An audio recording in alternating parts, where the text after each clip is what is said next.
Welcome to Games Done Quick Hotfix. As seen on TV, I'm Nichole Goodnight, and I'm really excited to be here tonight, as is all nights, with you. I hope you had a good day, evening, morning, whatever time it may be where you are. We've got a great run for you tonight, which I'm very excited about. But first, I've got a couple things to chat about. Summer Games Done Quick 2025 will be live in Minneapolis from July 6th to the 13th. Register to attend the event by May 26th and use !SGDQ in Twitch chat or visit gamesdonequick.com for more info. And speaking of, are you a streamer with a community that loves to support charitable causes? Apply to become an SGDQ ambassador. Join our group of creators that will be raising money for Doctors Without Borders this upcoming June.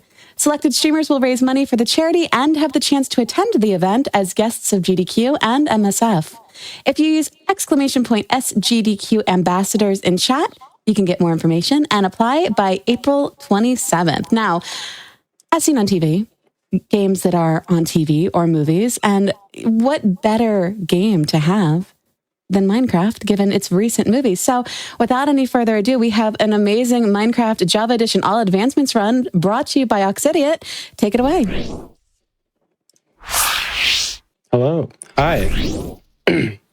I'm Oxidiot. I'm here to speedrun 116 All Advancements, Random Seed Glitchless.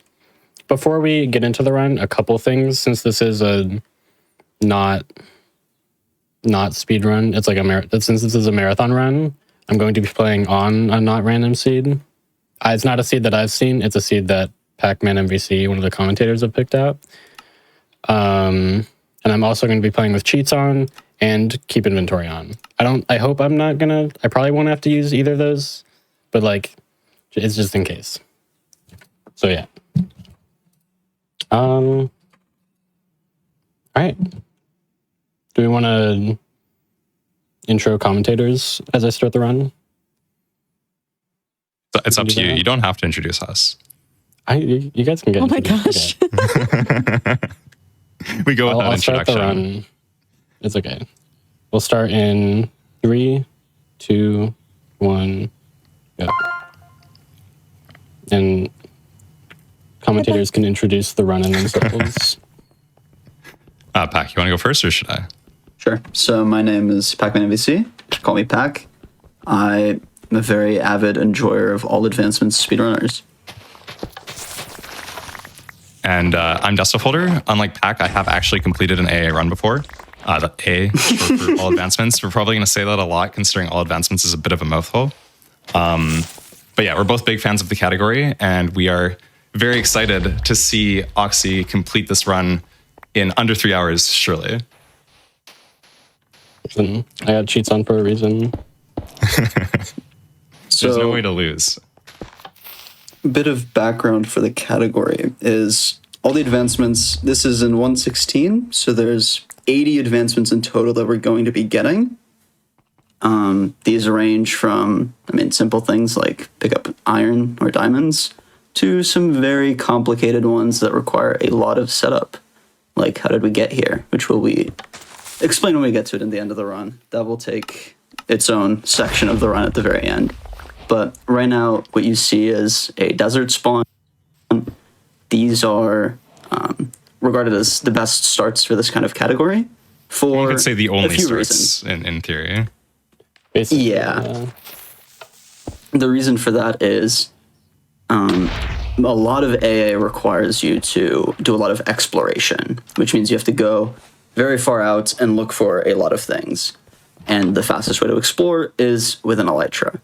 And to use the elytra, you need gunpowder and paper for fireworks. And that you find within the temple.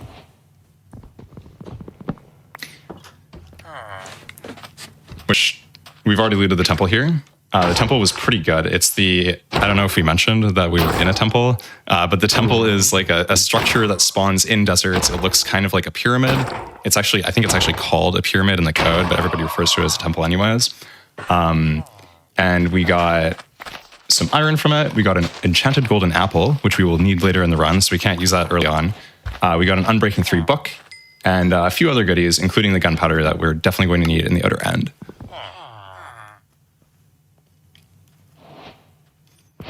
The early game of this run is pretty... oh, sorry. Oh, no, Yeah. you're fine. Go for it. Okay. The early game in this run is pretty packed. So if you're familiar with Minecraft speedruns in general, you know that the goal of a Minecraft speedrun usually is to kill the Ender Dragon. And in all advancements, you still have to kill the Ender Dragon. So you basically end up having an entire normal Minecraft speedrun right at the start of your speedrun. You kind of have to do that entire thing and then go on and do the rest of the all advancement speedrun after it. And the Minecraft speedrun itself is pretty compact. We got to get to the Nether as quickly as possible. We got to go find some blaze rods. We got to go get some ender pearls, and then we got to get into the outer end. Well, into the end first, and then from there into the outer end. Yeah, you get to enjoy all the wonders of the beautiful any percent before you get to play all advancements. So we've now finished up at our village. The village is useful for a variety of things, mostly food, because we need a lot of food because we're going to be running all over the place. And it's also useful for later in the outer end when we get there.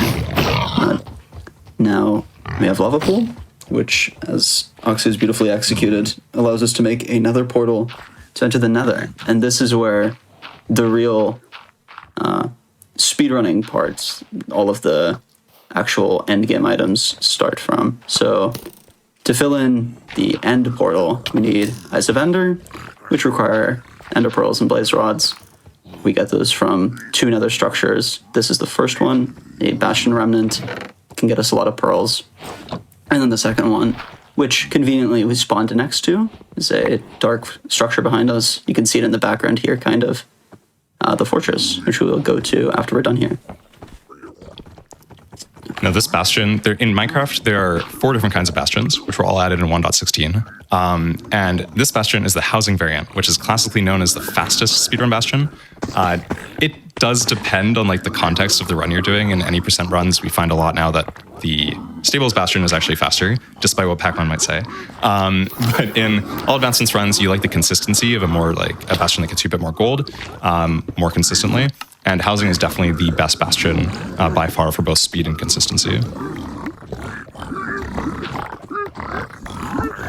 Yeah, the housing's the best because there's two things that make a bastion good, which is the amount of gold blocks that you have and the amount of pigs that you have to trade the gold. In housing, it's really easy to get all of these pigs you see in this hole right next to us, to get all of them there really quickly, and they begin trading immediately. And we've got 9 gold blocks in this little underground section here, which is going to let us a bunch of trades. And then the only other things that we really need are, there's a lot of chests in housing as well. There's guaranteed 6 chests. We're going to check probably 5 of them, and we can get a lot of obsidian.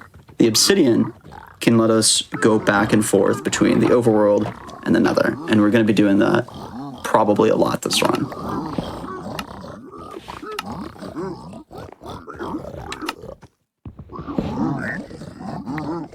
Yeah, right now I'm just kind of hoping that it's fine.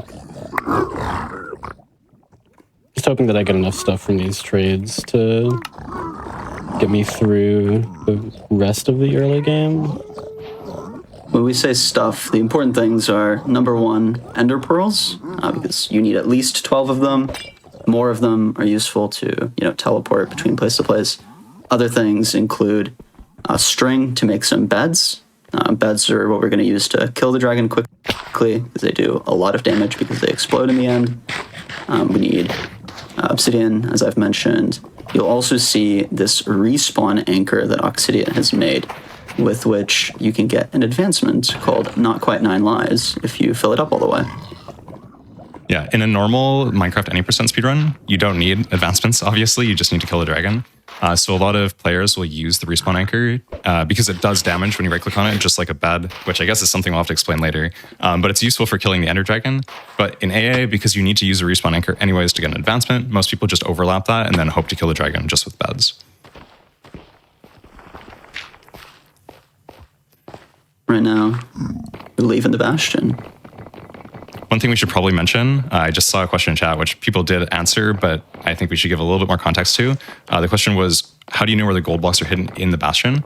So generally speaking, we know all of the information about how each bastion type generates. It's based on a structure file in the game.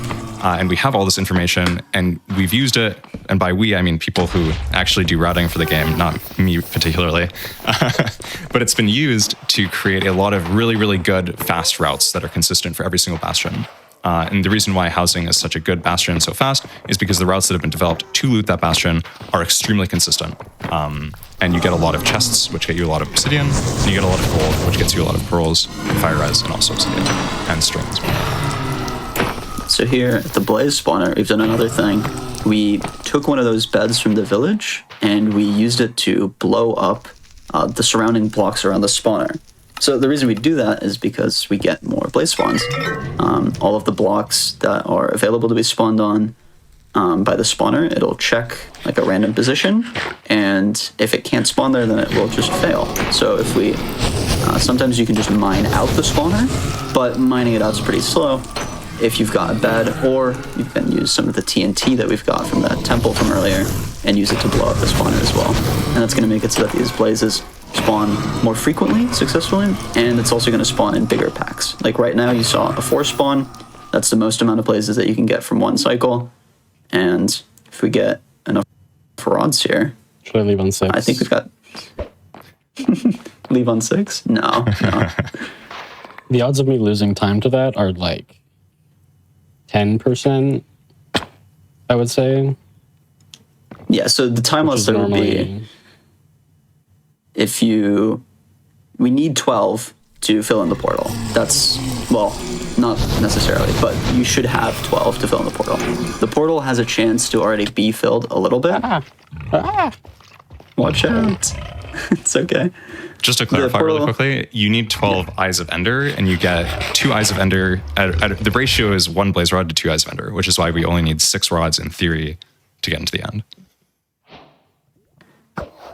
But if you throw one to try to find the stronghold, there's a 20% chance that it can just break.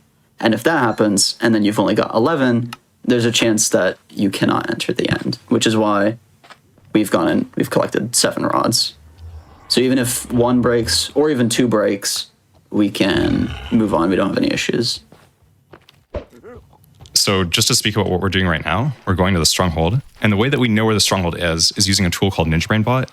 Oxy just did the strategy called Boat Eye, which uses a boat to reset the player's position so that when the player uses F3C, this is all a lot of very complicated things, but essentially you can use the angle the player is looking when they're looking at the Ender Eye in order to very, very accurately determine where the stronghold is. A lot more accurately than like you want to just throw a bunch of eyes as you're like traveling through the overworld to get to the stronghold.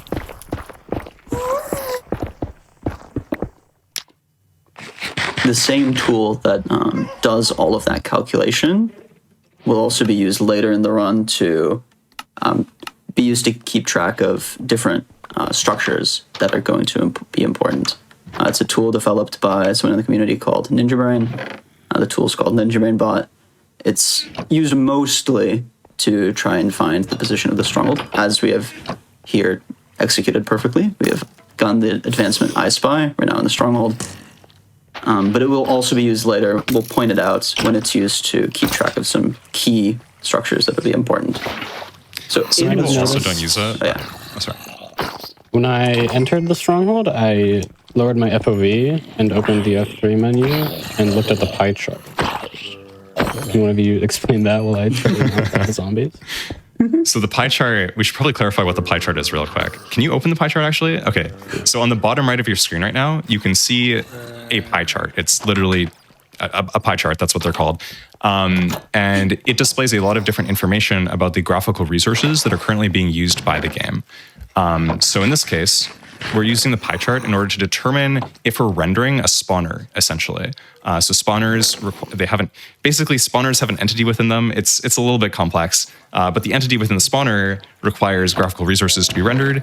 And so if you're looking in the direction of a spawner, that will show up in the pie chart, not directly as a spawner, but you'll see that there's an impact in that direction to the graphical resources that are being used by the game.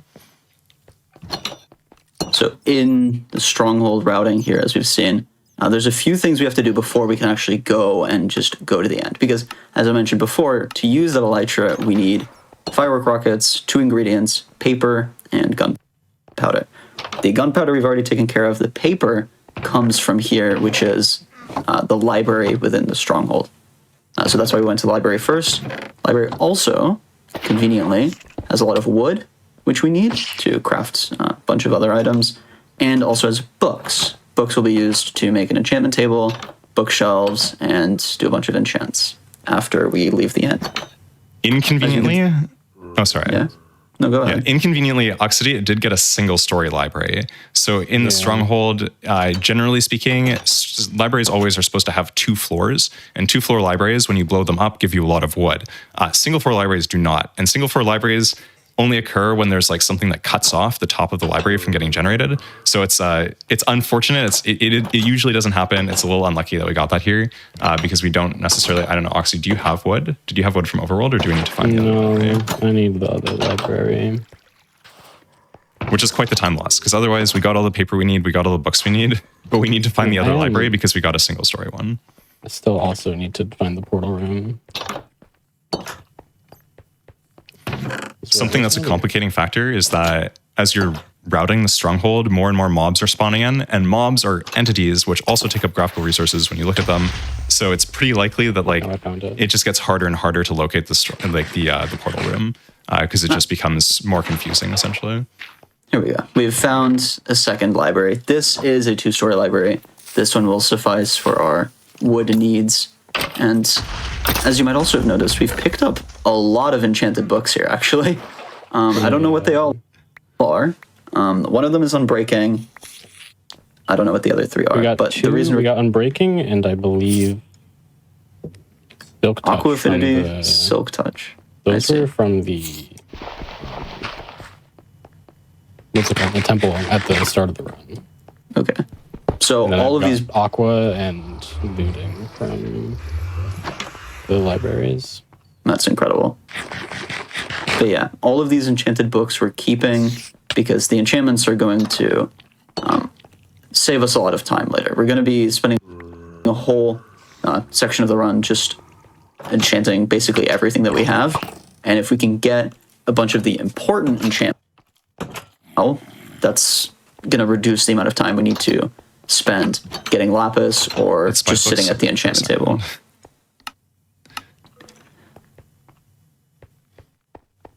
That one looks really good, right? But we're so deep in the stronghold. Not bad. It's just in a weird direction that I don't really trust. Oh, maybe found it. Yeah. Nice. There we go. There's certain known values, like there's certain known shapes of the pie chart that pretty consistently give you the spider, not the spider spawner. I'm thinking cave spider spawner, but it's not, it's a silverfish spawner. But there's certain values in the pie chart that give you pretty consistently the silverfish spawner. And if you can find them in a specific direction, then you usually know that in that direction there is a spawner, specifically a portal room. But a lot of the time, it doesn't work out that way. Yeah, so now we've pre-crafted a lot of beds, and we have a crossbow, and we are going to do what is called a zero cycle, or we're going to attempt to do a zero cycle. It might not work. This is 1 in 8, but we'll see.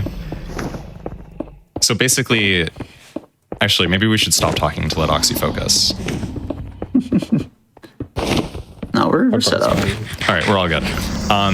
So basically, in a game completely just replete with different RNG things that can end your run, even killing the Ender Dragon is something that can end your run.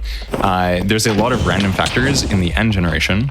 Oxy has just executed the zero cycle perfectly, by the way. We have to kill the dragon after shooting it with a bow in order to make sure we get kill credit for multiple different advancements. And this zero cycle is not easy to do. It's a lot harder than it looks. So it's very impressive that she was able to pull it up that perfectly. But yes, there's a lot of different end configurations and different like tower positions that can make it a lot harder to zero cycle. And this was definitely one of them. Yeah. I don't think, because the 1 in 8 is surprisingly a 1 in 8 chance for it to go like a straight instead of diagonal. And it is slightly harder, I would say. Also, I need to not use water to get in these because then I'm going to wash all my items again. Oh, I never even thought about that. That would be... And this is a good end spot. Yeah, so we spawn here next to the most beautiful thing that you could ever see when you go to the outer end, which is a city specifically with a ship. Ship, of course, has the elytra, which most coveted item in this run. We actually see a second ship here in the background, which is really good. And This there's a isn't bunch of other. skill-based, though. It's just like, in theory, if you saw this on an actual run, it's lucky, but we looked for a seed specifically so that Oxy would be able to play the run. Because if you don't get a ship, the run is just over, and we're not resetting in the middle of an event like this. That would be kind of strange. Yeah, I would say that maybe with 1 in 3, maybe 1 in 4 odds, you would get a city with a ship that is within, viewable distance of where you spawn in the end. Of course, completely random, but I would say about 1 in 3, 1 in 4 sounds about right. That was my spawn gateway. I thought I saw another one. There is another one, but it's like through that part of the city that you're looking at right now. So it's probably easier to grab. So the reason we're looking for a gateway is because we need to take one of these shulkers back with us. So that advancement I was talking about earlier called How Did We Get Here? That one is going to take a bunch of setup, and I think it's more thorough. One of the steps for that setup is to get a shulker to the overworld. The reason is, if you don't know, How Did We Get Here is an advancement that requires you to have all of the effects in the game at the same time. Okay, there's a slight asterisk. It's not actually every effect in the game, because you don't need like health boost and saturation, but most of the effects in the game at the same time. There are a lot of advancements like that. There's several that say like you need to get all of the biomes. It's not true. You need to get most of the biomes, that sort of thing. All of the foods also. Apparently cake is not a food. I mean, I guess it's not it's not a healthy food, but Not a consumable.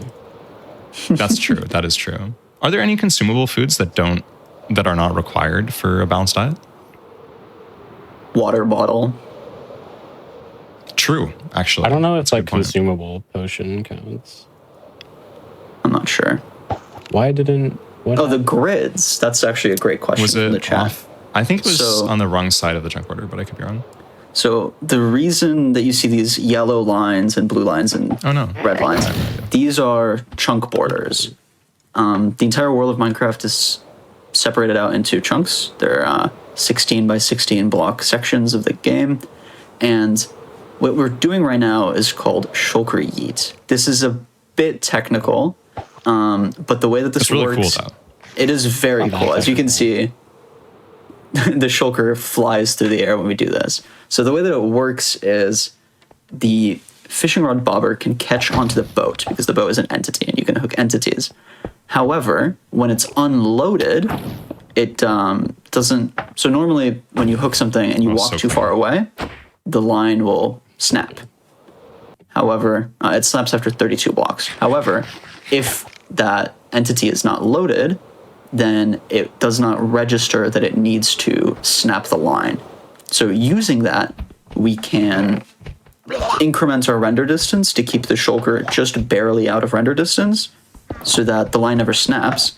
And then when we're like 100 blocks away or several hundred blocks away, we can pull in the line and it will bring it all the way to us. And that's what causes the shulker to fly with that much velocity.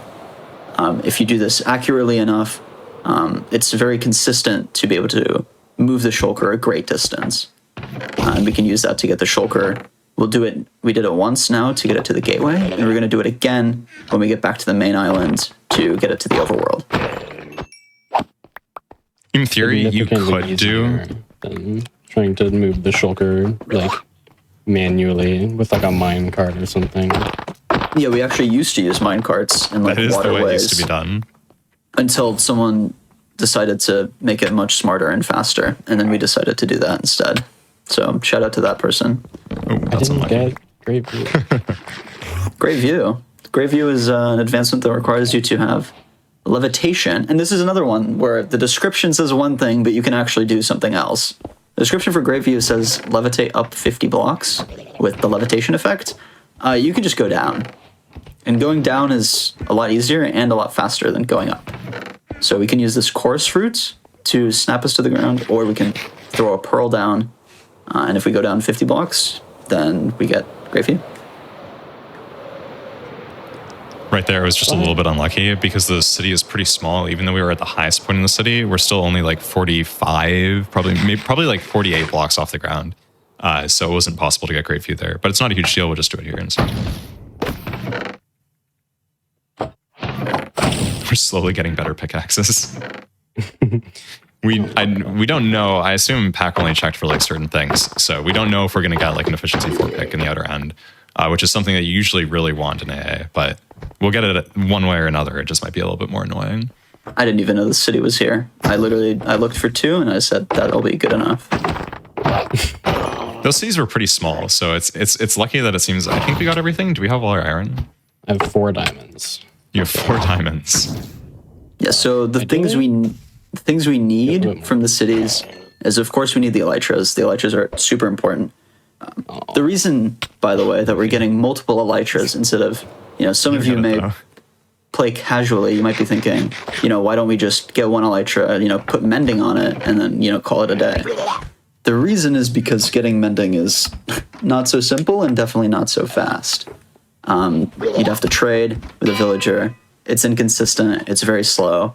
It's not a great strategy. And since we have to go to multiple cities anyways, we are just going to elect to get lucky and get 3 elytra, and then it won't be an issue. It's also probably worth noting that a lot of players, here we didn't get what we needed, so it's fine. But a lot of the time you would just, if you can, you would just leave on 2 if you're going for a really fast time in this category. However, we have no guarantee that we're going to find our biomes in time. We have no guarantee that we're going to find everything we need in time. So it really is better to have like more elytras so we're sure that we can fly the distance that we need on this seed. The other things that we need from the city is diamonds and iron, obsidian, and a bunch of other stuff. So the reason that we need diamonds is we need diamond armor, we need diamonds to make an enchanting table, we need diamond tools, and the reason we need iron is mostly for an anvil, because without an anvil, enchanting books aren't really going to do anything for us. And then you also need iron for buckets and shears. You need to spawn an iron golem at some point, so you need a bunch of iron for that. It'll all come in useful later. So it's just really easy to get it now because the densities have so much of it that we just do it now since it's here, and we're here anyways. It's also pretty inconvenient to get the things that you need in the overworld. Like, we need a certain amount of iron to get an anvil, which we definitely need to start playing the run. If you don't have that much iron when you get into the overworld, you have to like go and kill iron golems or loot ships. It's just very annoying, and it really gets in the way of the way that you want to route the seed. Oxy, did you get great view at the last city? No, thanks for reminding me, because I was probably about to forget. I was just thinking, yeah, there's a lot of things in this run that are easy to forget, and Great View is definitely one of the easiest of them. So we don't have to talk about it. Yeah, so Oxidia's actually world renowned for forgetting. I'm not world renowned. You make fun of me. I'm basically the world. But there we go. We just got Great View, so we don't have to worry about it anymore. I think, are you ready to leave? We have everything? I have 4. I can mine for more diamonds. It'll be fine. Did you get fortune? I didn't see him. No, but I mean, like I have a sword. I'll figure it out. I don't have depth. I have looting though, so I can first enchant for depth. I didn't make. Okay, so that's good that you mentioned that actually. So Oxy just said first enchant. To those that don't know, the way that Minecraft works is when you enchant specifically, you have a player XP seed, which determines the random outcomes of your enchants. However, that seed is always set to 0 when you load into a new world. And that doesn't change unless you enchant something or you relog. And we haven't done either of those 2 things, so we know that our XP seed is 0 at this point in the run. And because we know that the first enchants for certain items, and some of them are very useful, and we know those. So, for example, the first enchant for a diamond sword is looting 2 and unbreaking 3. That's the most common use case because looting is very important, but you can get other first enchants such as Depth Strider or Aqua Affinity, or I'm sure there's other things I'm forgetting right now, but there's it's very useful to keep these in mind. Because it's basically a guaranteed enchantment when you start enchanting. Full, do you want to talk about Oh, sorry. why this? Do you want to talk about why this shulker needs to go in the timeout corner over here? Well, we need the shulker in the overworld, as already mentioned, for the effect. So in order to get the shulker into the overworld, we need to do shulker yeet, just like we did in the outer end to get the shulker all the way over to the outer end gateway. However, in the main island, there is actually a kind of thing that Minecraft does. If you're within range of the main island, it loads the entire main island. And if the shulker is in a loaded chunk, or actually the boat that the shulker is in a loaded chunk, and you go too far away from it, when you have it connected to your fishing rod, the fishing rod will break. So in order to get the shulker to the middle, to the center of the island as quickly as possible, we push it outside of that ring so that it's no longer loaded, and then we can easily just use shulker yeet with predefined coordinates to get it back into the middle.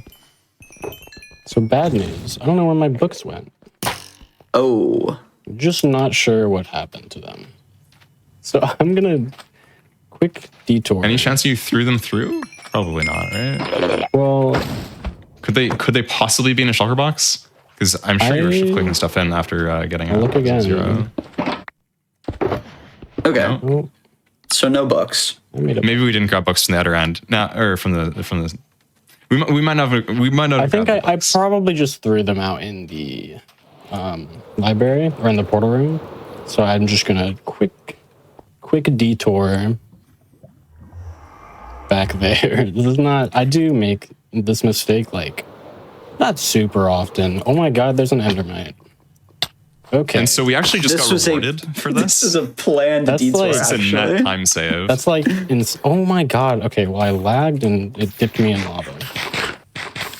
It's fine though. It still give us the endermite. It's a good trade.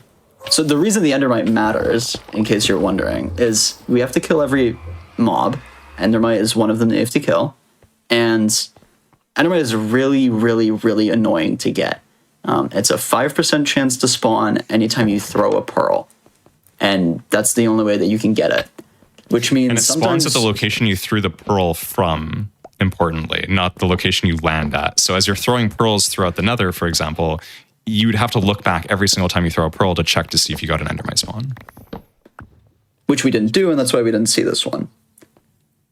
But if we didn't get one, we'd have to, at the very end of the run, we'd have to kill a bunch of endermen and get a bunch of pearls to try to get an endermite later, which is not something you want to have to do. So this is actually really good. Yeah. I don't know, how much time do you think that not having endermite saves, or loses you on an average run? I think it's probably like a minute. Yeah, How that's what I would am I say. lost in a stronghold that I already nabbed?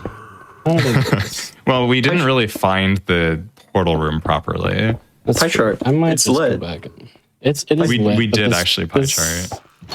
This is like a confusing stronghold, so I'm just gonna. Oh fall yeah, back this is just on it. easier anyways. It's not that much slower. Perfect. Okay. So now that we're out of the end properly, we have our 68 levels that we got from killing the Ender Dragon. Ender Dragon, the first time you kill it, it drops a ton of levels. Every time after that, it drops basically no levels, even though killing it the first time is frankly easier than killing it afterwards. But that's an entire different subject. Now we can go and do enchanting, using those levels to get all the items we need, as Pac-Man was mentioning earlier. Folder, Pac, do you want to please? explain Bolin? No. I was about to ask you to explain this. I want you to do, I will want you to do explain this. Bolin. All right. So I'm assuming that you don't want a summary of Matthew Bolin's 30-something minute video that talks about this strategy.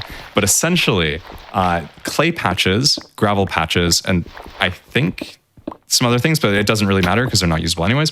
Clay patches and gravel patches are actually linked to the random number generator in a chunk. And something else that's linked is where the ores spawn deep down underground. So if you know where the clay patch or gravel patch is, say for example, if you see it in a river, you can determine where lapis lazuli ore is based on the location of the clay or gravel patch. Sometimes, except for when you're on a seed where that doesn't work, which fortunately is not the case for this seed, but there's just so many different ways to get rolled on lapis that like I don't think it's worth discussing here. But Yeah. We're now digging for diamonds. So diamonds are also linked to the position, just like lapis. This is no longer the case in newer versions of Minecraft, by the way. I don't know if you've made it clear that we're playing on an older version. 1.1601 is the most popular version of Minecraft to speedrun because it's just way better than all the other versions. This isn't like an opinion thing. It is objective fact that this version don't say better. Use the objective word faster. It is the fastest run. Yes. And for speedrunners, of course, at our core, we just really want to play the game faster. So 1.16.1 is the most popular version of the game to speedrun because it's just so much faster and generally speaking more consistent. Even though in this category, it's just impossible to be consistent because there's so much randomness anyways.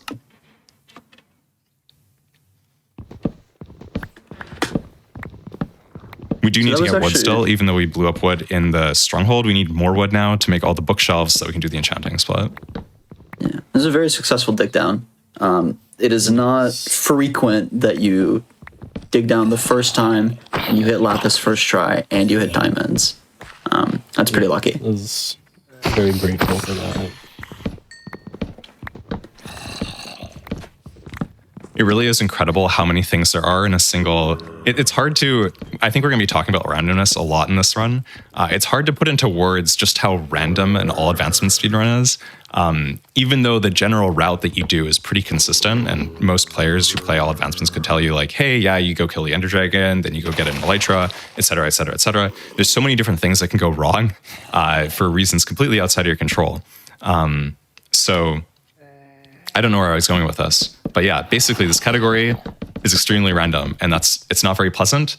And I'm sure we're going to witness a lot of we're going to witness that while we're watching this run. I don't remember the depth. Was there a depth book for enchant, or am I just making that up? Depth is I think it's depth on boots. There's 26 depth on boots, 26, and there's also 18. Well, I don't on have boots. I have books. Yeah, you've got books. That's my bad. Whatever. It's fine. Pac was saying it was 18. I think you just need to go down further. For books? Yeah. Maybe I'm wrong. It could be.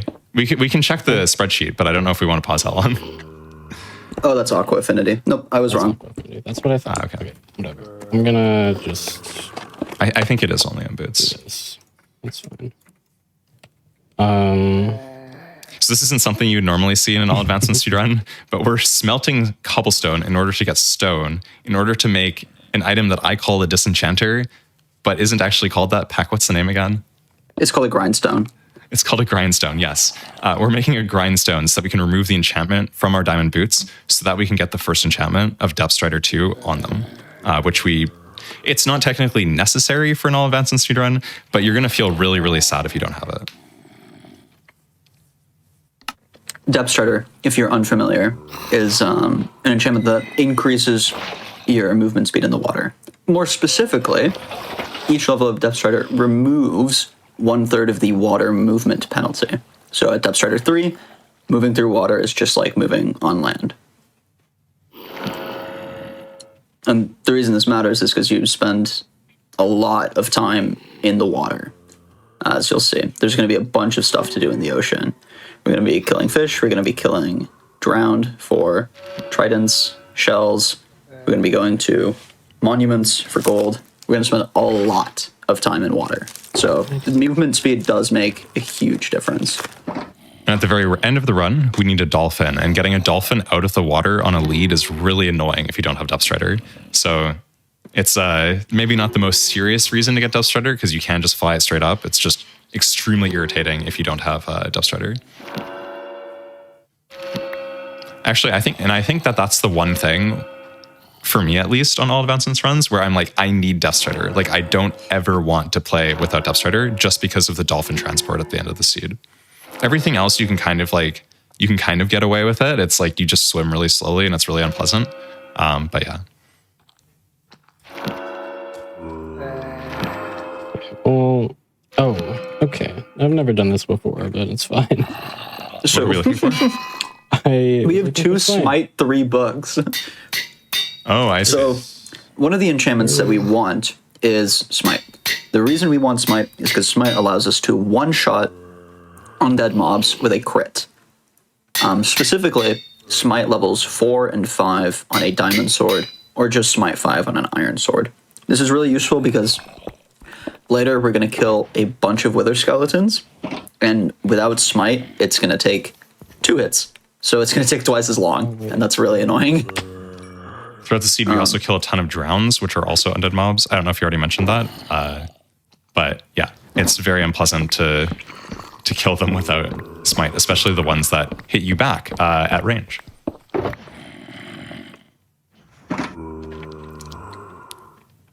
Oxy, Pingu is asking if you have a reason for the NDS searchcraft. The what? Apparently, you say? searched NDS to get grindstone as a searchcraft. Oh, yeah, it's grindstone. That's one of those that sometimes you don't have a search craft or something. By the way, search crafting, there's a book with a bunch of crafts for people who don't know how to craft, and we use it to craft stuff faster. And searching helps with that.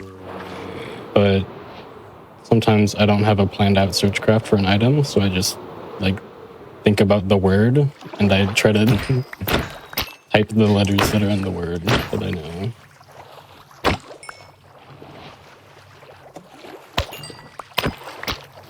Boulder, can I ask you why we're killing all these innocent salmon?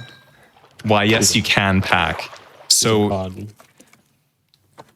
that's true. I think Pack looked over at the stream, which is slightly delayed compared to what we're looking at. But we're killing cod here, and we just killed some salmon.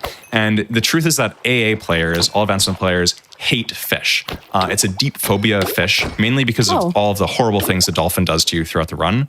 And we just can't cope with that. So we started the run with a pact. This is a huge time loss, but everybody just starts out the run by killing a bunch of fish.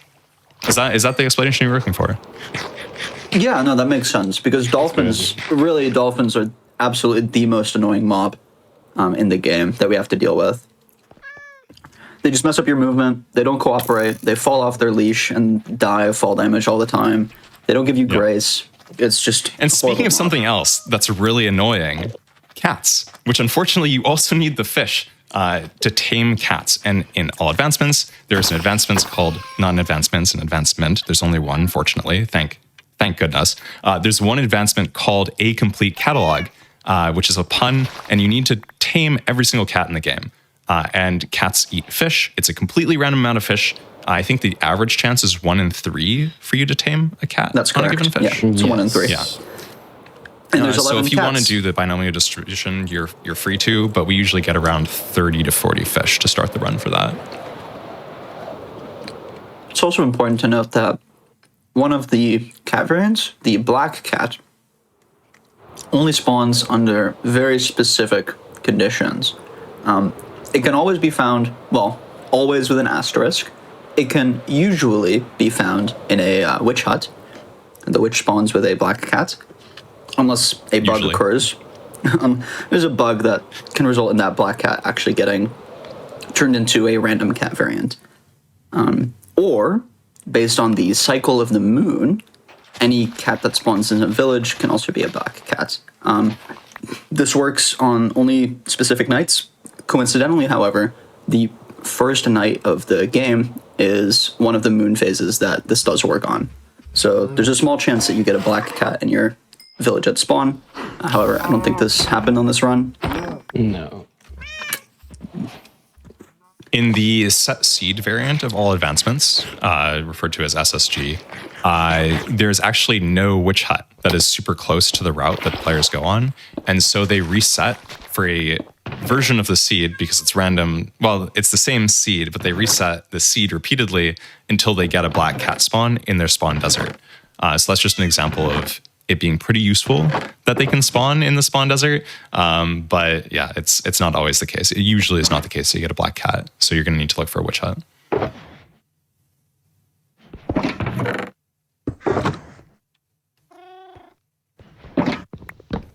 Now So here we're commences back. Oh, sorry. now commences the mid game. The mid game of the run. This is where we start making slower progress if you just look at advancement count, because what we're doing is ticking off a bunch of small criteria for a bunch of the bigger advancements. So we're gonna get a bunch of things, and then at the end, the advancement count will fill in. So that's what we're getting the cats. We're gonna breed them because we have to breed every mob in the game. we get hay bales as well. The hay bales are used to breed a variety of, what do we have? We have cows, mushrooms, sheep, horse, donkey, mule, probably something else I'm forgetting. But the main thing we're looking for Did you mention is, Moonshroom? I wasn't paying enough attention. Yeah, he did. Okay. But the main Moonshroom thing is we're one of looking the most for, important ones, of course. yeah, the main thing we're looking for is very flat, open desert with a lot of temples. Temples are the life fuel for the AA run. The gunpowder in them lets us keep making more rockets, and we need the rockets to keep flying. So as long as we've got temples, we can keep playing the run.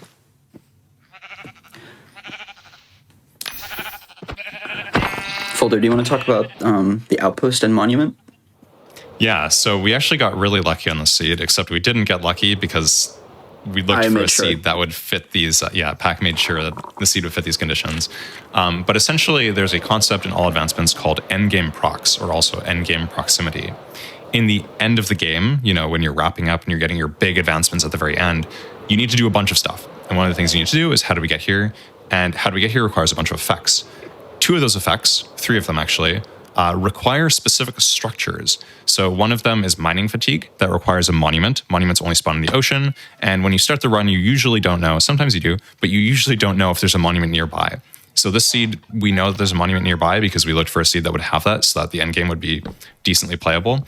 But we're going to need to go to that during the end game. So we need to find the location of that monument because Oxy does not know where it is, and make sure it's noted down in Ninja Brain Bot so that during the end game, we can quickly go and grab our mining fatigue during how do we get here. The other effects we need, Bad Omen. One of them is Bad Omen. The other is Hero of the Village. And those both require a outpost, which is the structure we just flew past, kind of like the dark brown tall tower thing. At outposts, you get a certain mob spawn called a pillager, that allows you to get a Bad Omen effect. The Bad Omen effect allows you to go to a village and do a raid, and the raid gets you the Hero of the Village. There we go. That's what it is. The Hero of the Village. There's a lot of custom names in here. There's another outpost right there. Yeah, right off on the sides. This is a pretty good seed because you can pick and choose your outpost just in case one is, more convenient for some reason. That's right, Pac. Do you want to talk about rare biomes? Yeah, sure. So another one of the big advancements is called adventuring time. It requires you to, it says visit all the biomes. However, it only requires you to visit 42 of them in this version. There's quite a few that are excluded, thankfully, because there's a few that would be really, really annoying if we had to get them. But most of the biomes are pretty easy to find. Like if I asked you to find a desert biome, that's not too difficult. You can see it on your screen everywhere. If I asked you to find a plains biome, again, pretty simple.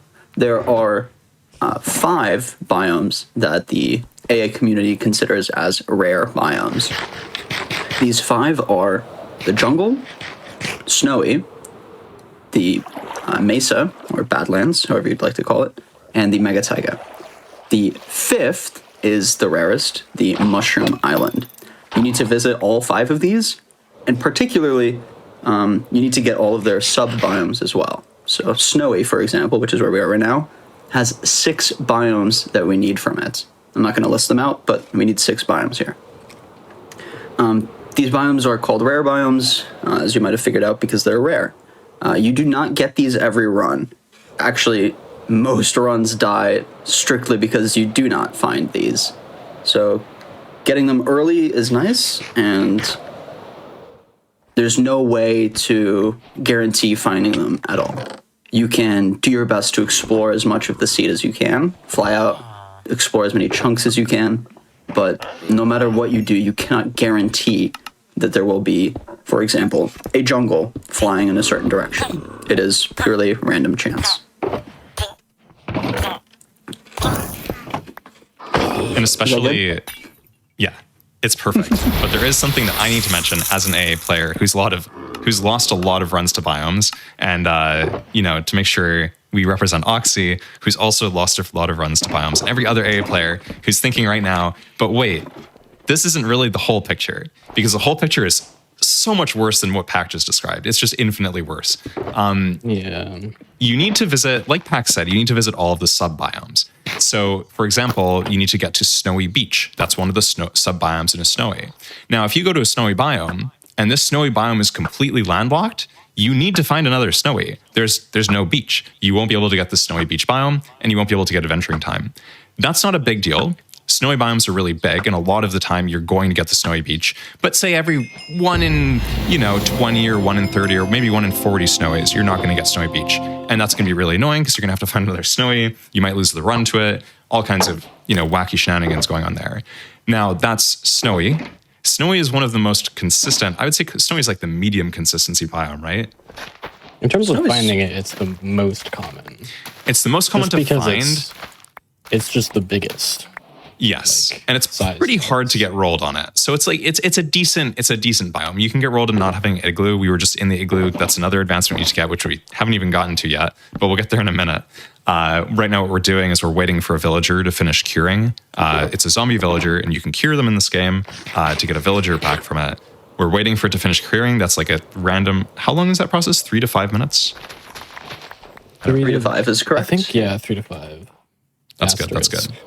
Asterisks. Yeah, there's a lot of asterisks in this game. I'm not talking about it. Yeah, it's impossible to say anything specifically without saying something that's technically wrong, especially when you're talking about how long anything takes or how consistent anything is, because there's just so many edge cases in this game. But yeah, speaking of biomes, it's possible that you get a snowy that just doesn't have an igloo. So you have to find some other way to cure a zombie villager, which will usually be finding another igloo in another snowy, or just resetting your run. But technically, you can just cure a random zombie villager, and some people do that on very slow runs. The reason that we prefer the igloo is because it comes with a potion of weakness. That's the really annoying part. Getting a zombie villager to spawn is not that difficult. But if you do that, then you have to make your own potion of weakness, or use a witch, which... horrible. Don't do that. We're not doing that. We're not doing that. That's like a task sort of thing. Getting the potion from the igloo is very nice, because if we had to brew it ourselves, it would take another 40 seconds, which we don't want to do.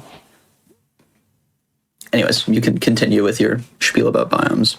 Yeah, so let's go back to biomes here, because I don't think I've fully communicated just how horrible it is to get all of your biomes and all advancements. So there's 5 different rare biomes. We have Snowy, which we just talked about. You can get rolled on Igloo. You can get rolled on Snowy Beach. Technically, you can get rolled on any of the sub-biomes. It's always possible you don't have one of them, but Snowy Beach, I would say, is probably the most common, along with Mega or Snowy Taiga Hills. Yeah. I don't know which is more common out of the two to get rolled on, but you can get rolled on anything. Beach. But yeah, I feel like I get hit by Snowy Beach more often. But that's just Snowy. There's 4 other rare biomes, and don't worry, you can get rolled on all of those as well. Mega Taiga, probably the hardest to get rolled on. You usually there's only 2 sub-biomes in Mega Taiga, and there's nothing you need to do there. So you just need to have the 2 biomes, and that's pretty common. Badlands, more frequently referred to as Mesa, even though the game refers to it as Badlands. You can get rolled on every single one of the sub-biomes, except for maybe Badlands. I don't know if I've ever seen anybody get rolled on Badlands itself. Yeah. That one's pretty hard to get rolled on. But commonly people will say they got plateaued because one of the sub-biomes it's Badlands Plateau, and a lot of the time you just won't have it. And it's also possible to get rolled on the Cave Spider Spawner, which we'll get to that later. The next biome, of course, is Mushroom Island. As Pac already mentioned, it is the most rare biome. So it's very easy to get rolled on not finding it. The Mushroom Island is also the only place where you can breed mushroom cows. Wait, what are they called again? Mushrooms. Thank you. Yes. Look, I'm in my spiel mentality right now. No, you're doing great. Sometimes You're doing great. Yeah. So, as I was saying, you can get rolled on a mushroom island just not having any mushrooms, which means you need to find another one, because otherwise you just can't breed mushrooms and get the advancement for breeding all the different mobs. You can also get rolled on not having mushroom shore sometimes. I think you always get shore, but maybe you don't always get the main island. I'm not sure. Do you know this, Pac? I believe that's correct. I don't know if it's possible to just get fields. I don't think that's possible. Yeah, because it's an island, so it should always have a shore, even though that's not actually true. Sometimes you get pretty landlocked mushroom islands as well, because as we said earlier, it's possible to get rolled on literally everything in this game. Anyways, that covers Mushroom Island, Mega Taiga, and snowy and badlands. And we haven't even gotten to the worst of the 5, jungle. In this version of the game, there is something called bamboo jungle. And in bamboo jungle, you can get panda spawns. Important to note, you can get panda spawns. Very often you don't get pandas. I don't know if there's a specific probability of not getting pandas in a bamboo jungle. I feel like it's like 50%. I don't know, Pac. Have you looked into this? There's no sounds strict about right. there's no strict like probability for them to spawn. But like if we're talking experience wise, like how many jungles don't have them, it might be higher than 50% even. It might be worse, honestly. Yeah. It sounds about right. It's probably worse. It feels worse, and I'm trying to like offset for Yeah, The just my negative instinct bias. of like, yeah. Jungle is definitely the most hated biome in all of advanced speedrunning because you just get rolled on it so frequently, and it's just annoying to find. It's there's biome temperatures in this game, and like you kind of want to search for certain biomes kind of like near their temperature, and like the temperature that jungle is in is just not that useful, so you don't really want to be just straight flying for a jungle. And it's just awful. A lot of the time you don't get bamboo hills. Bamboo hills is one of the 2 sub-biomes that is the bamboo biomes. A lot of the time you don't get any bamboo at all. And even if you do get bamboo, and even if you do get your pandas in the bamboo, it's possible you don't get bamboo hills. So then you still have to find another jungle, and that jungle also has to have bamboo, and that bamboo also has to have bamboo hills. It's a whole thing. There's a reason why I'm pretty sure that we checked the seed to make sure it does have at least bamboo hills. I don't know if we know that it has pandas. I do not know if it has pandas because it's Okay. it's very hard to probably- check. Yeah, but it does have bamboo jungle hills, and hopefully we find it. And if not, then we will do some magic. Yeah, we'll cheat. And this is kind of all to just add a little bit more explanation to why we enabled cheats at the start of the run. It's really not a skill issue if you can't complete an all advancements run. It's really not your fault. Some people might say that there is some skill involved in like finding biomes, and there is. There definitely is. But it's also just very possible to get unlucky. And so we've enabled cheats so that like it's a guarantee we can actually complete the run, even if we just get unlucky and we go in the wrong direction. Because there's no way for us to really know. Like the jungle could be behind us, it could be in front of us. If this was a fully random seed, it could be literally anywhere. Like it's possible there's no jungle within 12,000 blocks of spawn. So even if there was, it's possible that one wouldn't have pandas or bamboo, etc. So Anyways, that's why so we enable all cheats. of that is for one advancement called adventuring time. That is one advancement of the 80. However, it does encompass parts of others. So as we get back into the actual run and what we're doing now is this is the second, I'm going to call this the second half of the exploration stuff. The first half, which we've done, is, you know, you fly through desert, you look for temples, you look for villages. There's a monument. Wow, that's beautiful. The second How far half away is this is monument from spawn? Oh, I got done. Not that far. Oh, it's really close. Okay. This is definitely the intended monument. it is. Yes, I can confirm It's like that. hidden in the frozen ocean. Yeah, Little sorry about that. inconvenient, but I'm sure But yes, we do have ocean near spawn, right? Yeah, it's like right next to spawn. We found. Sorry, go So on, the second half of that exploration stuff is the ocean exploration. Ocean has one monument, as you've just seen. Monuments are important for 2 reasons. We talked about this before. The mining fatigue, you have to have it. You just have to have mining fatigue to get. How did we get here? The second thing that's in the monument, as you saw Oxidia do there, was gold. There's 8 gold blocks guaranteed to be in the back of the monument. They can be in a few different spots in the back, but they'll always be in a line that we can check. And the reason that we need the gold blocks is because at the end of the run, we have to make a full beacon. There's an advancement called Beaconator, and that requires you to make a tier 4 beacon. If we want to go into that, the tier 4 beacon requires 164 blocks of, there's a few mineral blocks that you can use, but the easiest to collect a lot of is gold, which is 2 stacks and 36 blocks of gold. Each monument is going to give us 8 towards that total. The other part of the beacon is the beacon. To get the beacon, we need to craft it with a nether star, which we get from killing the wither. And to kill the wither, we need to summon the wither, which means we need 3 wither skeleton skulls. And that all loops back around to when we enchanted why we needed smite and looting. We're going to be killing a lot of wither skeletons sometime in the near future. Everything's connected in this run. It's like life. It's a metaphor for something. It's honestly, like, it's a very beautiful route, especially when it for works. something that's so random. Like, the general route idea is very cool. Oh, hi. That's awesome. What did you get? Oh, we got a channeling book. Cool. All right, Folder, let's have a discussion about channeling and thunder. And thunder? Let's talk about it. Oh my goodness. Let's You want to talk start us about off or should I? Because I feel like I've talked a lot about how easy it is to get unlucky in this run. Yeah, so in the vein of getting unlucky in the Minecraft All Advancements speedrun category, thunder. Thunder requires 2 things.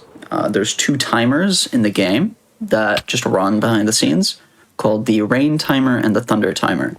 When you start the world, they get set to a random delay of 10 minutes to 2.5 hours. Both the rain and thunder timer do this. When that timer hits 0, then the rain or thunder will start.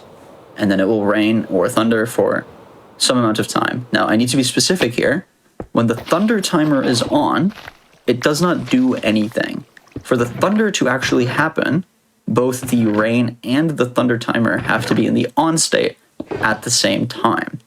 Which means if it starts raining now, but the thunder timer still has a delay of 30 minutes, well, then nothing happens. It's just going to be raining. So they both need to be on at the same time. And there's absolutely nothing that you can do about it. There's no control that you have over it. You can't change the numbers. Well, you can change them, but not in a way that benefits you. Yes, you can full sleep in order to reset the timers, and that'll just make it random. It just again, delays the problem. Worse, yes. Yeah, it just delays the problem, pushes it back further. You don't want to do that. And additionally, sleep is bad for another reason that we will talk about separately later. But yeah, that's thunder. Now, that's just for thunder to actually happen. It needs to be raining and it needs to be thundering, and then it'll be actively thundering in the world.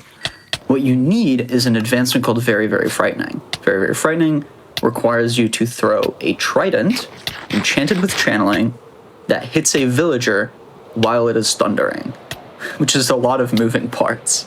So Yeah. it's extremely RNG for it to even thunder to begin with. I believe the odds for it to thunder on world record like 1 pace. in 3, I think, or 1 in 4 for world record nowadays. It's 1 in 5. It's a 1 in 5 for it to thunder in That's world fair. record pace. For a sub 3, it's basically a 1 in 3, I think.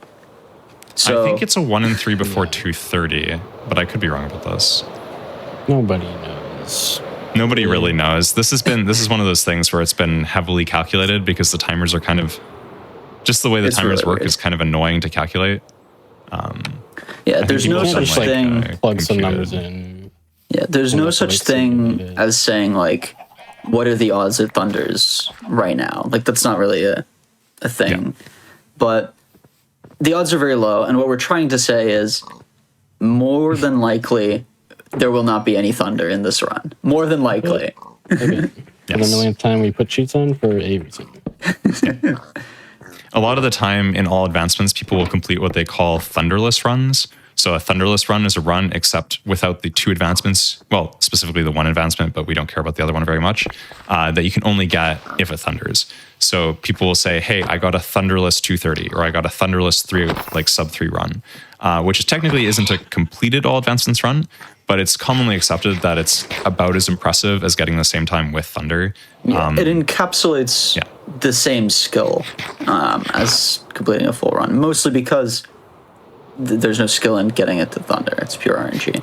There is some parts that- skill in getting the thunder advancement, but it's like it's limited enough that people don't really make a huge distinction between thunderless and non-thunderless times. There is quite the distinction, but it's not like, oh, it's a thunderless run, you're not very good. It's more, oh, it's a thunderless run, how unlucky, sort of thing. The other parts of VVF are the trident. you have to get a trident. And the only way to get a trident is from a drowned that is holding it. And then it has a small percentage chance, it's about a 1 in 10, to drop the trident. Then once you get the trident, asterisk there, we'll talk about it in a bit. Once you get the trident, you have to enchant it with channeling. Right now we have 16 levels of experience. I can guarantee you that is not enough to get channeling because it's not possible to get channeling at level 16. So fortunately, we have the channeling book. Yeah, that's why the channeling book. That's why the channeling book that we got in that temple a while ago is very, very useful, because we don't have to worry about, one, having the experience to actually enchant for it, and two, you have to get lucky to get the enchant too. It's another one of those things that even if you have experience, you're not guaranteed getting the enchant. It's just another one of those things. Like rough chances of getting a channeling book in a given desert temple? It's probably like something like 1 in 30, right? I don't know how the average number of enchanted books in a temple. But I feel like it's probably like 1 in 25 to 1 in 30. It's probably like a 2 to 3% chance, something like that. I don't know the number. Sounds about right. But sure. Anyway, the asterisk. The reason why is because you generally get some. Yeah. Sorry, go on. Yeah. The asterisk number 57. Yeah, whatever. Is when the trident drops, it drops with a random durability, and that durability can be 0. It can also be 1. It can also be 2. It can be anything up to 250. Which is very rare. But if it's 0 or 1, the game does not let you throw the trident, because the developer said, hey, the trident's a rare item, it's a precious item. We don't want you to accidentally, throw this thing and break it and then lose it forever. The same way that the elytra, when it hits 1 durability, goes into like the broken elytra state, but it doesn't actually disappear. It's because it's a valuable item. The developers didn't want to have the negative experience of losing the item. But that does mean that if you get a 0 durability trident, you can't use it. You can put channeling on it, but you can't throw it, which means you still can't do anything with it. However, we got lucky again, and we got a mending book. Yeah. And with that mending book, we can put the mending book on the trident, repair the trident to above the durability minimum, and then we can throw it. So basically what I'm saying is Oxidia's very lucky. Yes. Yeah. This run is going pretty smoothly so far, except I don't think we have that many temples. Do we have a lot of gunpowder? I'm not like... I have like a stack now. Gunpowder. Okay, we got a stack now. Never mind. All is well. Temples are like... The unlucky alert can go away. Yeah. And here I thought that your asterisk was going to be that you just can never get a trident. It's possible that like one never drops. Oh, that is also possible. That is very possible. Don't get it twisted. Anytime that you can get lucky, such as by getting an enchanted book you want, you can get equally unlucky, such as by never actually getting a trident to use the book on. I hope I didn't jinx anything, but it's possible. It'll be fine. You've jinxed a lot. You can't talk about this game without jinxing something. But yeah, the trident's the reason that we keep dunking in and out of the water. We have to check, see if these drowns are holding a trident, and if they do, well, then we have to carefully remove it from their hands. There's also a second item that is useful to us that the drowned can hold. Folder, please talk about the Nautilus shell. Yes. So another item you can get from a variety of different sources is the Nautilus shell. And some of those sources are better than others, and by some I specifically mean that drowns can spawn holding Nautilus shells. I don't think we don't have any shells, right? Nope. No, we haven't found any yet. Pac, what is the chance of a drowned holding a shell? 3%. Yeah. 3%. Okay, so we need to look at a bunch of drowns and get a Nautilus shell. Except that's not really true. We need to get 8 Nautilus shells, each of which will be a 3% chance that we like. An individual drowned has a 3% chance of holding a shell. We need to look at enough drowns to find enough drowns that we can get enough Nautilus shells that we have 8. 8 Nautilus shells is required to craft a conduit, and conduits are required to get the conduit power. I was going to call it an advancement. This is all advancements, but it's also all effects, and conduit power is an effect. So we need to get conduit power so that we can do how do we get here. And how do we get here requires all the effects, except for the ones that it doesn't. But one of those is conduit power. So we need a conduit, which we need 8 shells for. What else do we need to make a conduit? Yes. Also for conduit, we need the thing in the middle. What? Pack, quick quiz. What is the name of the other item that you use to craft a conduit? Oh, geez. I think it's called a Heart of the Sea. Ding, ding, ding. You are completely correct. It is indeed a Heart of the Sea. So what's that expression, Oxy? The other thing you need to craft a conduit is a Heart of the Sea. Now, fortunately, Heart of the Sea, not a lot of randomness involved in that one. We're going to find a ship. We're going to grab a map from the ship. And in some stroke of fate, the Minecraft developers decided, the developers at Minecraft, Mojang, whatever, they decided that every single time you find a buried treasure, it will always have a Heart of the Sea. And I don't believe that there is actually an asterisk for that one. No. As far as I know. I don't know either. So there is a small asterisk because I intentionally said every time you find a buried treasure, there is a Heart of the Sea. However, it is possible that a map points to a location that does not have a buried treasure if the buried treasure gets overwritten by your stronghold spawner room. So if the portal room spawns on top of your...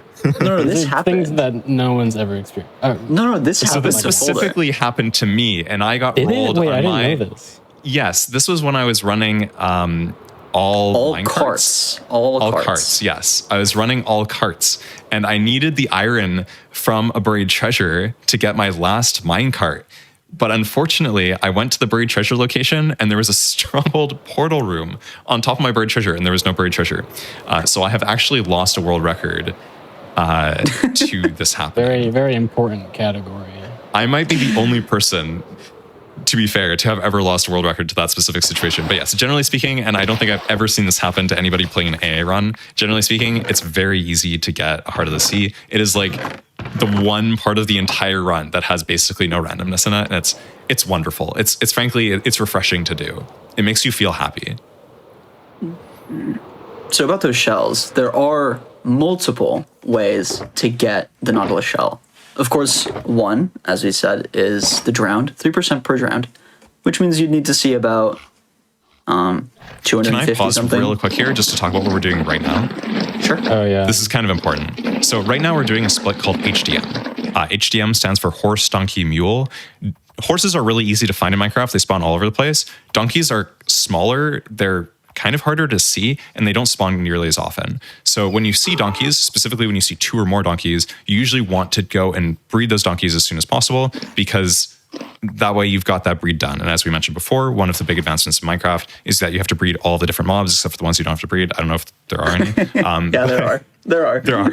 There we go. Yeah. So except for the one, asterisk. But some of the ones that you do need to breed are horses, donkeys, and mules. In order to breed horses, you need 2 horses. In order to breed donkeys, you need 2 donkeys. In order to breed a mule, you need a donkey and also a horse. So sometimes when you get only 2 donkeys, you have to grow up the baby donkey in order to get an adult donkey so you can breed that with a horse. That's something that didn't happen here. We did get a pack spawn of 3 donkeys. But yeah, we're just going to do this real quick. And once this is over, this is one of the many different like miscellaneous things you do in an AA run. We don't have to think about donkeys or horses ever again. And that's fantastic because it's really annoying. Sorry, you were talking great. about different ways to get all the shells. No, that was great. You speedrun that. Good job. Yeah, well, we're big on speedrunning here. So other ways to get Nautilus shells. Drowned, 3%. Okay, sure. Let me see 250 drowned. Or option 2, fishing. You can go fishing. If you want to take a stroll to the beach and cast your rod into the water, you can fish up a shell with the beautiful chance of it's like 0.8% chance per fish. I don't remember the exact odds. Fish in this run. Yeah, it is extremely slow. I think I checked. That's actually with a like fully enchanted fishing rod as well. I think if you were to just sit down and fish for your 8 shells, it would take you several hours. Just not doing anything else. So generally not a recommended strategy to go for. I don't think anyone has ever actually... I've never seen someone actually fish up a shell I'm sure in a someone, run. like a casual player, has done it. Like, oh, I can fish for shells. Yeah, and I mean, did that's... that for like 30 days and got their shells. It is possible, yeah. But nobody in an AA speedrun has ever attempted to do that. Seriously attempted to do it, at least. That's true. I think I've strongly seen some recommended. people, yeah. I've seen it happen here and there when people are just so done and frustrated with their shell rates, and I think every once in a blue moon, somebody cracks and they go to try and fish up a shell, which I assume has never in the history worked out. Nope. Doubt it. Nope. And then the third way to get shells is And the best from way. a wandering By the way. trader. A wandering trader it's a beautiful entity. It allows so many unique challenges within the realm of Minecraft. In AA, it's one and only. Okay, not one and only. I guess it has two functions. Its primary purpose is shells. There is a chance, again, no guarantee, as nothing ever is. There's a chance that when a wandering trader spawns, it can have what's the shell trade. It can trade you up to 5 Nautilus shells in one go for 5 emeralds a pop, 25 emeralds total. You still need 3 more that you have to get one of the other 2 ways, but 5 shells is a significant amount. It's very useful. If you get it, it is extremely good. However, you do not get it ever, basically. Yeah. I think I've seen... It's never happened to me. It's happened to me like 4 or 5 times in my like 2.5 years of running this category or whatever. Okay, so like once every 6 months, you'll get a shell trader. There you go. Yeah. Yeah, so that's about how rare those things are. They spawn, well, they attempt to spawn every 20 minutes. So right now, our time is at an hour and 13 minutes in. I don't know how accurate that timer is to the exact in-game timer, but every 20 minutes, so at 1:20, there will be a wandering trainer spawn attempt. Of course, it can fail in many ways, of course, but it is possible. And if you do get the trader, you should go check it. And as I mentioned, the second use of the trader is it can have some... Just gonna cut in one more time here. Oxy, Yup. you still need Stray Kill, right? No, I got it earlier. Oh, did you get it? Okay. I didn't see it on your Yeah. tracker. I think maybe your tracker just isn't updating for me. I got it. We're good. I think we- your tracker's broken for me. That's fine. When we talk about the Sorry, go on, tracker... Pac. When we talk about the tracker, by the way, there's an external program that AA runners use that is referred to as the tracker. It's basically reading... Wow, look at that. We got a Mushroom Island. It's the rarest biome. It's very good. Very, very good. But yeah, the tracker reads the advancements files within the game, and it displays them in a much more readable format. It displays them with images and checklists so that you can keep track of what you still need to do and what you've already done. It's an external program. It's not a mod or anything. It's just helpful to mentally keep track of what you've done. For example, like we were talking about, a complete catalog. If you had to remember every single breed of cat that you've already tamed, you could do it. You could write it down on a piece of paper. Sure, you could remember it just in your brain if you wanted to, but it's significantly easier to just keep track of it with an external program. It's very handy. Anyways, now we're on this Mushroom Island. This is the rarest biome in the game. There's not too much that we have to do here. Actually, there's quite a lot that we have to do here. I'm done with it, though. Yeah, very fast. He's just that fast. So this is, we didn't get one of those Mushroom Islands. For example, if this little 2-tree little piece of that island was the only thing, there's no cows on there, then it's GG. We got to go find another one. But luckily, this one was big enough.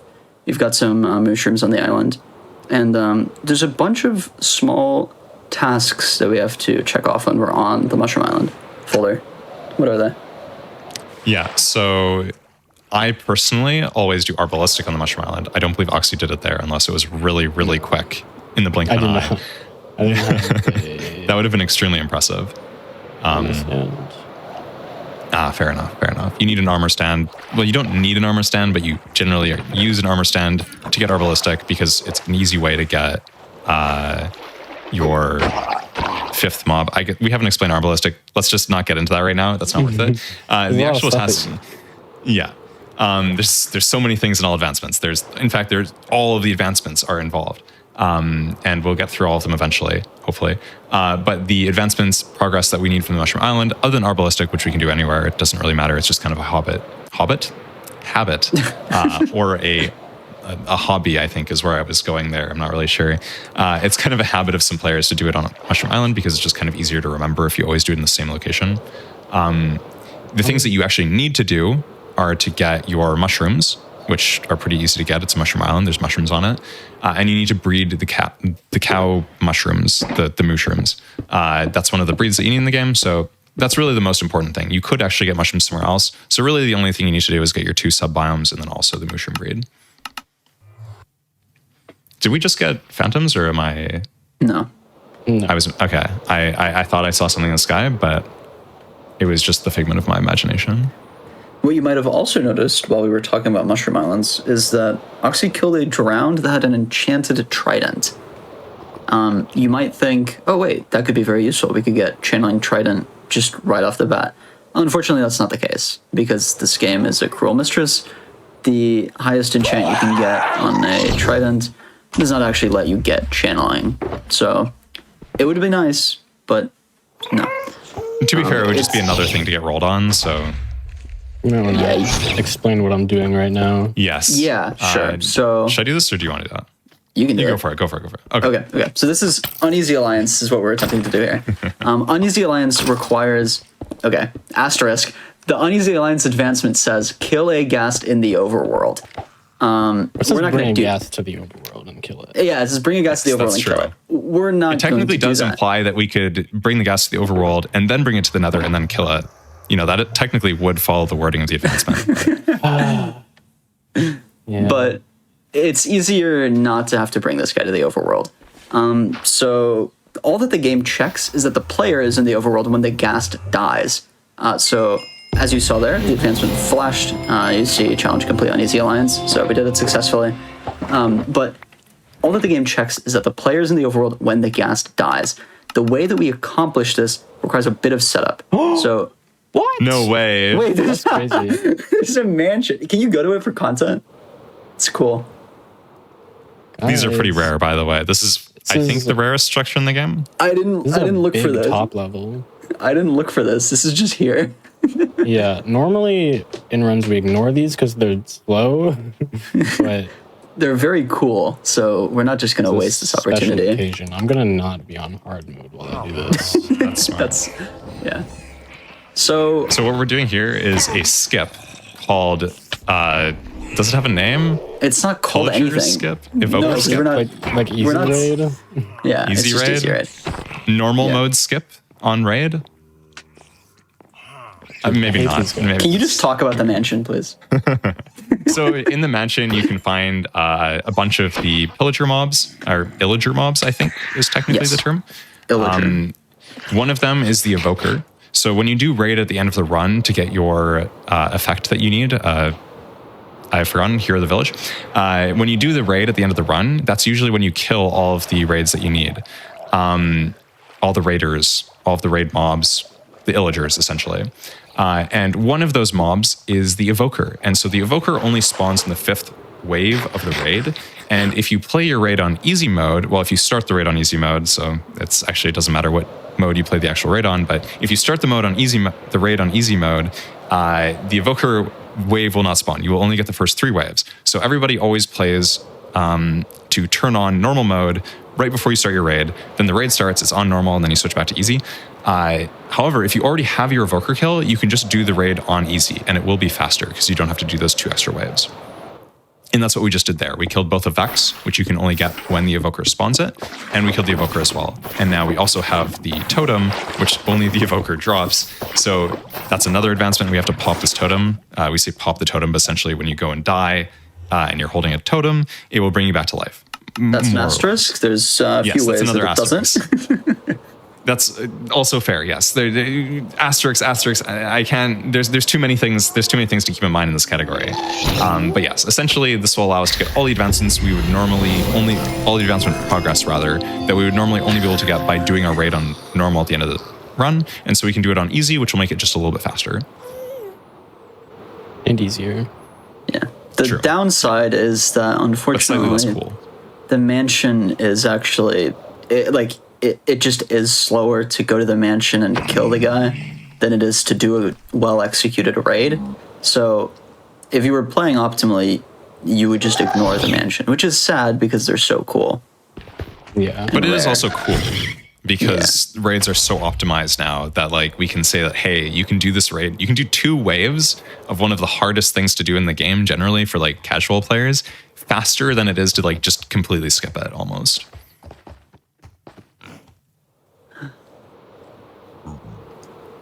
Now we're doing Hoglin and Zoglin. This is generally referred to as Zoglin. I think we're doing Zoglin, right? All right. You won't let me down, Oxy. You'll do the thing I said you were going to do. I don't remember what you were talking about. Just breed the Hoglins. It's okay. Yes, it's perfect. So Hoglins are they technically considered neutral mobs? No, right? No, they're hostile. No, they're hostile. Yeah. And they're the only breedable hostile mobs? I'm going to say, yeah. Can't think of any other ones. Yeah. So they are the only breedable hostile mob. They're kind of like big, evil nether pigs. And you breed them using whatever that item was, the little red wart thing. What are those called? Crimson fungus. Thank you. Look, you don't really look at the names of things when you're doing AA runs, and there's just a lot of items. It's easy to lose track. So one of the things you need to do, of course, in the AA run, of course, because you need to breed all of the mobs, asterisks, you need to breed hoglins. So what you'll do at some point in the run is you'll breed some hoglins, and then you need to bring one of them into the... You'll need to bring one of them... Yeah, you'll need to bring one of them into the overworld so that it turns into a Zoglin, which is one of the mobs you need to kill because you need to kill all the mobs to get another advancement, also asterisks. And that's what we just did here.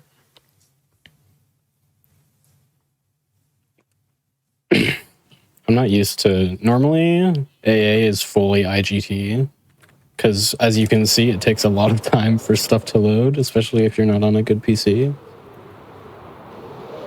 So that's what I'm used to doing. But because the 3-hour timer that we're going with here is RTA, we are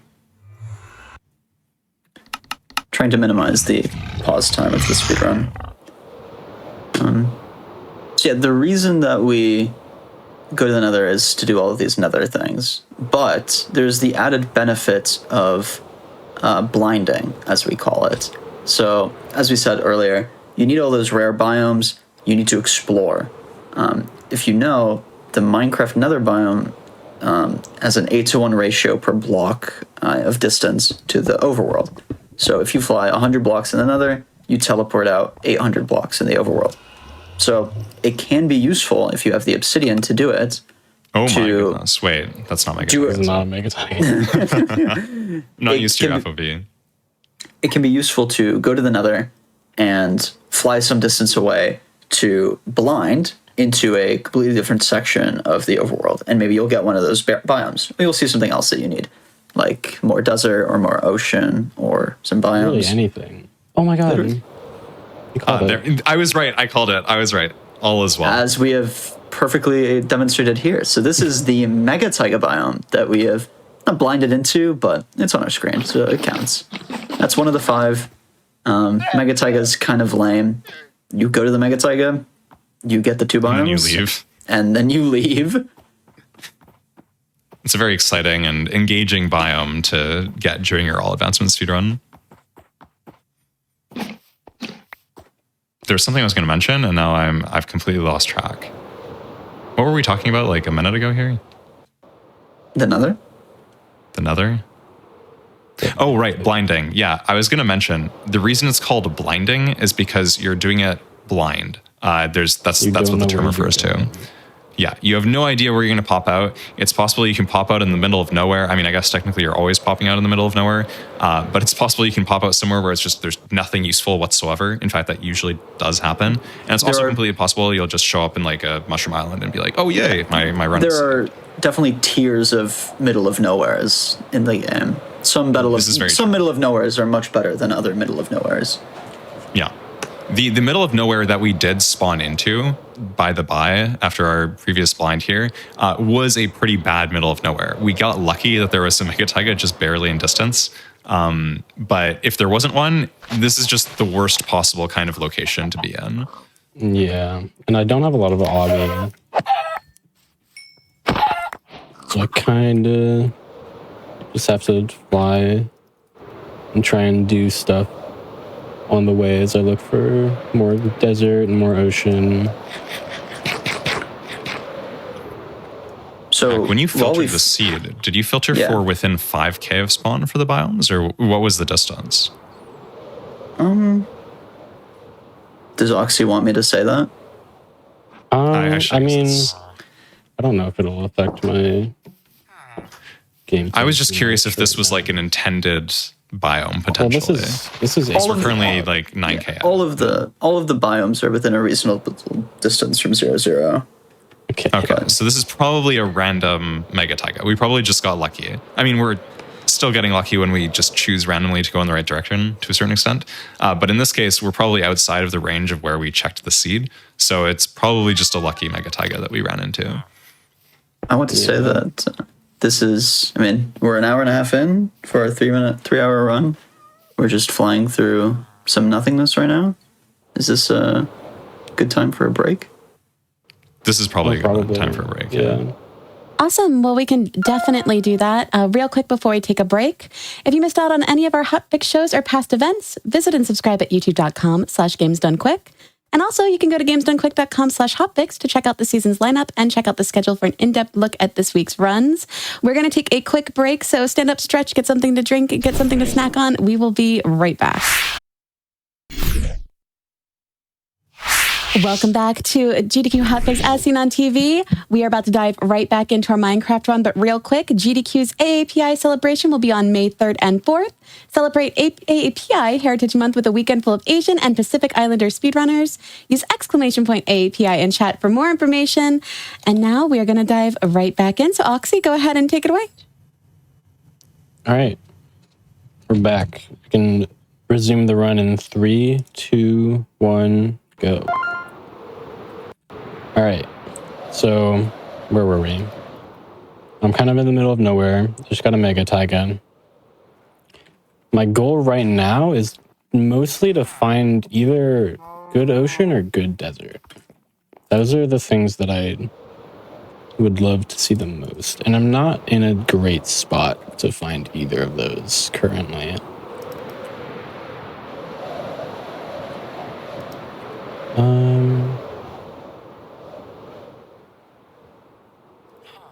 I'm also just checking these villages for a white cat. I need a white cat and a black cat. And as we've stated before, black cats are not really a thing that I'm going to find in villages right about now. Do you know, Pac, do you remember the next timing that we can get black cats? Is that like the 140 night? No, it's the 240 night. Yeah. 240 night. Okay, yeah. I always forget Yeah. because in my head it's like achievable, but I think it's because it was achievable when I was really, really bad at the game. Yeah, no, to the 240 night that allows you to get a black cat is not. It's not useful for sub 3. Well, I guess it's. No, it's just. It's Not something you potential, should but go not for. really. Yeah, maybe nichely helpful, but yeah. The reason, I mean, we're looking for this good ocean because we still have 0 shells, and that is a big problem. Yeah. As we've tried to, really hammer in 8 shells required, 0 an hour and a half in. I think, correct me if I'm wrong here, but I'm pretty sure if you had 0 shells at an hour and 30, you would heavily be considering resetting this gotta run. try it Nice. There's a trident. Yeah. There are plenty of points in this run where I would have reset by now. Yeah. But it's okay. This has not been going. It's not necessarily awful. Like it's still playable. But when you're playing for world record or playing for like a top time, there's a lot of things where you would just reset. And the shells are definitely, for me at least, I wouldn't reset quite yet. But it's like it's very much on the verge. It's entirely possible you just get 8 shells in the next 5 minutes.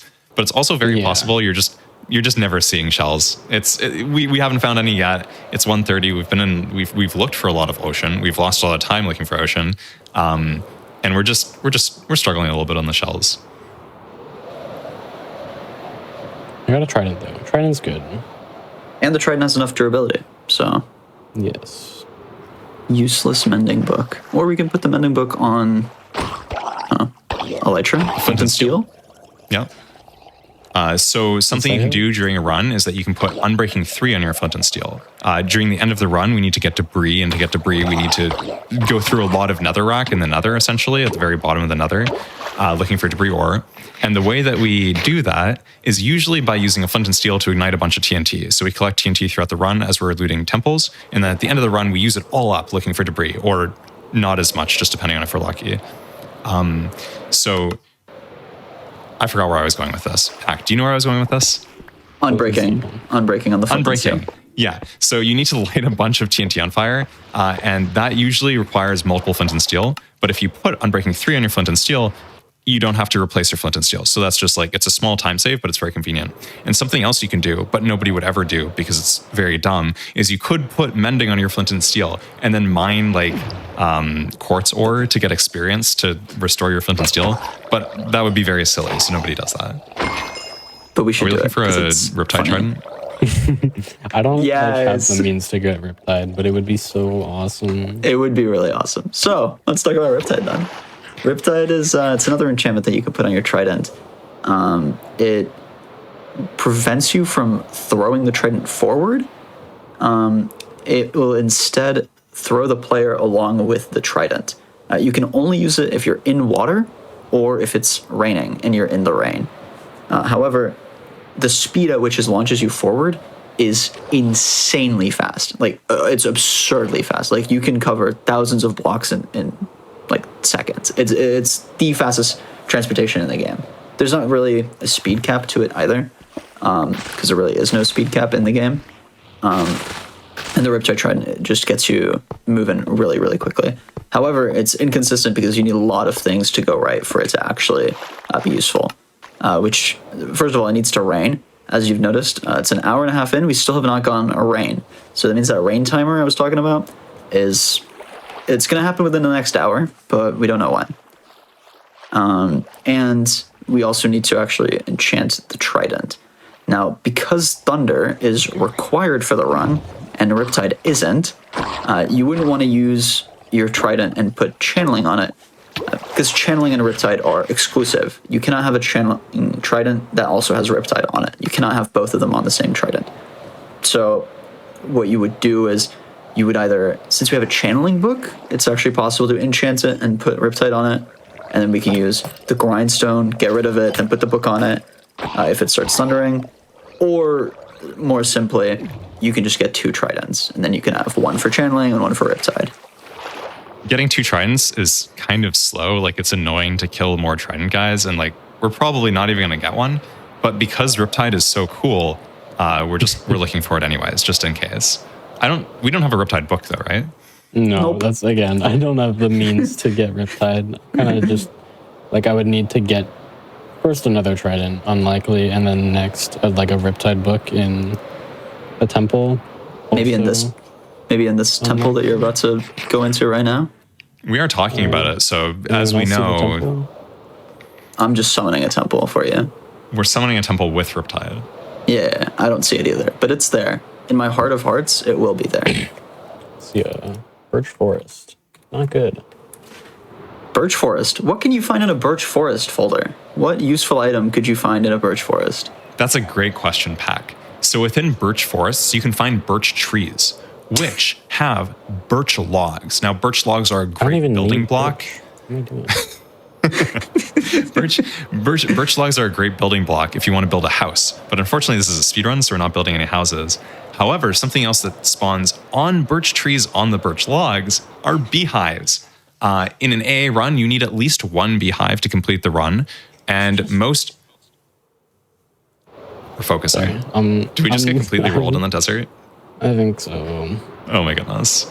This is another thing you can get rolled on. You can just like not find temples in your deserts, and then you just are very sad. And you can find swamps that don't have a witch hut as well. Mm-hmm. And then you don't get a black cat. So right now we're looking for desert temples because we still need more TNT and we probably need more gunpowder. We're still looking for swamps that have a witch hut because we still need the black cat for a complete catalog. And we're also looking for beehives because it's nighttime. At night, bees do not come out of their hives, so it's very easy to get the beehive with a silk touch tool, which we definitely have because we had a silk touch book. Yeah. Otherwise, you have to enchant for it or get lucky grabbing a silk touch tool.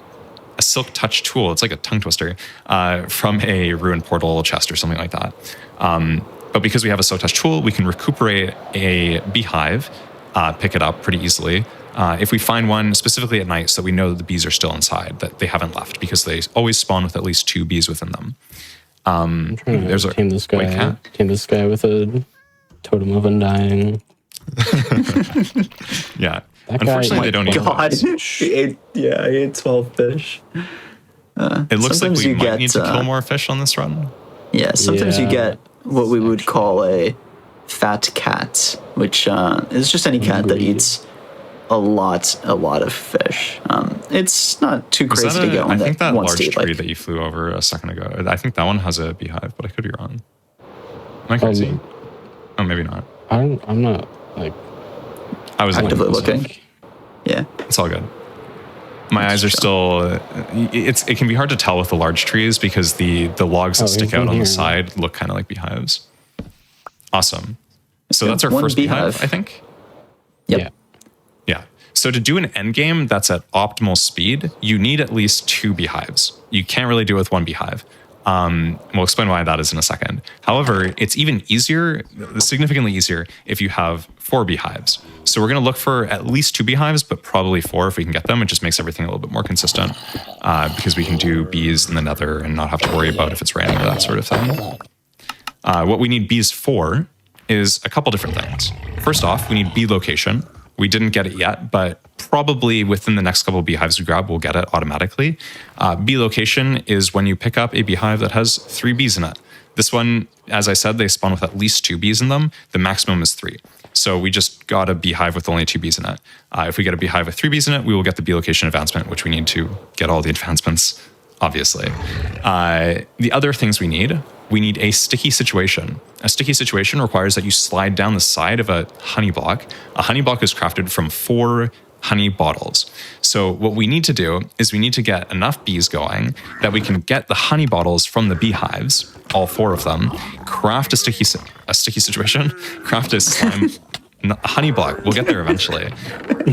We need to craft a honey block so we can slide down the side. Also, we just got 1 debris from that chest in this. Is that a housing? That's a stables, right? That's a stables. Stables. Yeah.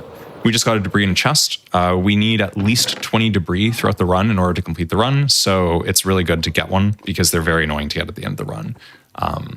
So that's just a nice little thing to have.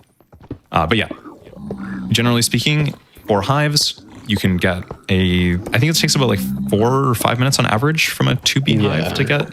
Yeah. Yep. A bee work cycle is 2 minutes and 20 seconds, plus a bit of pollination time on the flower. It's about 5 minutes to get full honey from 1 hive. Exactly. And that's why you need, generally you want 4 beehives if you can get them, because then it takes 5 minutes. It's very simple. You wait 5 minutes. You don't actually wait 5 minutes, obviously, you're doing other things. But you come back at some point, you grab the honey from all of the beehives, all 4 of them, and then you can craft your honey block and slide down the side of it. It's a very exciting thing to do. It makes like a really gross sticky sound. And when you do it a couple times, because this is another jank advancement, but when you do it enough times or you do it for long enough in a row, it will give you a sticky situation. Something else you need, of course, as we mentioned earlier, you need to eat all of the foods in the game. I would argue that a honey bottle is not really a food, similar to how a water bottle is not a food. It's kind of like it's like a condiment. No, I eat honey. Like I put honey on a sandwich and I would eat it. It's a condiment though. Like you don't like condiments are food. Sick maybe. Condiments are food. Like if they added ketchup to the game, you'd have to eat ketchup for a balanced diet. That's fair. Just directly eating ketchup. But that's teaching children a bad lesson. Like you shouldn't eat ketchup from a bottle. You shouldn't eat like spider eyes either. That's fair. That's fair. And spider eyes aren't even food in the first place, so I don't even know why we're going on about this. But yes. You picked a very weird position to stand on. Yeah, maybe a little bit of an indefensible position there. But the point is, you do need to drink one of the honey bottles or eat or Consume. Suck? Consume. Consume. Thank you. That's a much better word. You need to consume one of the honey bottles in order to get the advancement. So what you do is that you use all 4 of the honey bottles, you craft them into a honey block, you slide down the side of it. It's super exciting. You do your little thing. And then once you're done doing that, you recuperate it, you break the block, you get it back, and then you use a crafting table, which crafts things. I guess we never explained that, but we just kind of assume you're somewhat familiar with Minecraft. Use a crafting table to craft the honey block with some bottles, the bottles that you got from crafting it. It's a long story, but you use it to craft it back into a honey bottle, and then you eat it. And that's usually very frequently where your actual run ends. Specifically, if you have thunder, that's where your run will frequently end, consuming the honey bottle after sliding down the side of a honey block. Kind of anticlimactic. Speaking of wandering traders, this is actually like 20 minutes too late at this point. But earlier we talked about the different things wandering traders can give you. And I do want to shout out Doi Pingu, a top Minecraft all advancement speedrunner, who did once tell me that there is a 4th thing. Actually, I guess there's 5. There's a lot of things you can get wandering traders that's useful. But there is another thing that we didn't even mention, which is pufferfish. You can get pufferfish, I think it's at a rate of 3 emeralds per pufferfish in a bucket. Is that correct? Or is it 5? Maybe it's Dude, 5. Who knows? I don't even know that. I think it's 5. Yeah, I'm pretty sure it's 5 emeralds. I'm pretty sure it's 5 useful emeralds. knowledge for even. This is useful. This is useful knowledge for some people. Oh, jungle. There's a jungle. I see it. Oh my goodness. Now, that's good, but also it might not matter. We will see. Because we do know the location, because we did pick the seed. Pack picked the seed. So Pack knows the location of a good jungle that has bamboo hills. This jungle might not have bamboo hills. We don't know if this is the jungle that Pack knows exists. So it's entirely possible to just get rolled on it. What we do know is that this temple has Riptide. Wait. Hold on. That was very optimistic. Not even almost. Almost though. Like it was close. You know? Does Wandering Trader... Someone just asked if Wandering Trader gets a discount from here of the village. I don't actually know. I don't think so. I would highly doubt it. Yeah, I don't I would highly doubt it. I'm going to go with no, but I don't know because I've... Step 2 in the... Oh yeah, step 2 in the jungle Bamboo? checklist. Step 3, pandas. So... Yes. So the way that Step They're not low. They're not low. Bamboo It's jungle. 4K, 7K. The way that jungle generates is... the way that Minecraft generates biomes is it uses like tiles. So if you think of like a chessboard, each little square is like a tile of terrain. And 1 in 13 of these tiles will be special tiles. And if you're in this temperature category, the special tile is jungle. So 1 in 13 tiles will be a jungle tile. Now Within that's just this regular. specific area. So Yeah. like the specific temperature. Yeah. So that's just jungle. That's regular jungle. On top of that 1 in 13, you also have a 1 in 10 for a specific section of the jungle to turn into bamboo jungle. And then on top of that, you needed to have the hilly variant. And on top of that, you need to have the panda spawns. We've talked about this. We're talking about it again because it is really, really... Are we getting rolled really, in pandas? I didn't see the pie chart. Well, the pie chart... Okay, no, we're good. We're good. Right. I don't have see them? bamboo hills here that I've found yet. But we do have pandas. It's this is like- beautiful. To be That's fair, this the is actually important. more important. Yeah. Again, Because we don't actually Pack- know if the spawn jungle, like the jungle that Pack knows about and filtered for, has pandas. It's possible it doesn't. Yeah. What chords are we at here? It's like 4K, 4K, 7K. 8K. Yeah. Oh, what the heck? There was more bamboo off in the distance, right? Or am I not seeing properly? Not that I saw, Okay, but I was not looking for more. So maybe. that's fair. You said Yeah, I thought it was 4K, like that 8K. way, but maybe If not. you I if said you want to know, I 4K, can 8K. tell you. I can tell you if you'd like to, but that's up to you. If there's bamboo here, Well, you know that there's bamboo. You can see or that. I mean like Bamboo bamboo hill. hills. Bamboo hill. Yes, There is. there is bamboo hills. Okay. I'm pretty sure that I feel like I saw it in that direction, but maybe not. I could be wrong. There might also just be bamboo hills right here. Oh, I found it. There you go. Oh, nice. Something else we So- should mention is related to what Oh we're wait, doing right I now. got bamboo hills, dude. I need jungle hills. Oh, Oh, I got it. that makes sense. This is a lot of bamboo, so it's kind of surprising. I just assumed that I didn't get it because I didn't see it, and I saw the word hills on my tracker. That's fair. So right now what we're doing, as we mentioned earlier, every single rare biome has, well, except for Mega Taiga, but every rare biome usually has certain things you need to do within it to kind of, that you can only really do in that rare biome. As we mentioned previously, you need to breed pandas, but you also need to breed ocelots, which only spawn in adventuring time. That's the big advancement. We got Beautiful. adventuring time. And this, when you see that advancement icon pop up as an AA player, you're feeling really good about your run. Except for this run because we have 0 shells. We're feeling really bad. Awful. We're feeling we're terrible. feeling even worse than we normally would. We're down in the dumps right now, but fortunately we have cheats enabled. I mean, some players always have cheats enabled, but you know, we have in this run we have cheats enabled, so we feel pretty good that we will be able to get shells, you know, air quotes somehow. You know. Yeah, there is a But something fourth else we method did of here. obtaining them. There Go is a ahead. fourth method. Yeah, yes, cheating is the fourth method of attaining them. I've done that once or twice, but don't tell anybody about that. But yes, sorry, I was talking about ocelots. So in the jungle, you also need cookies, which I almost called you Aussie because I was thinking of ocelots.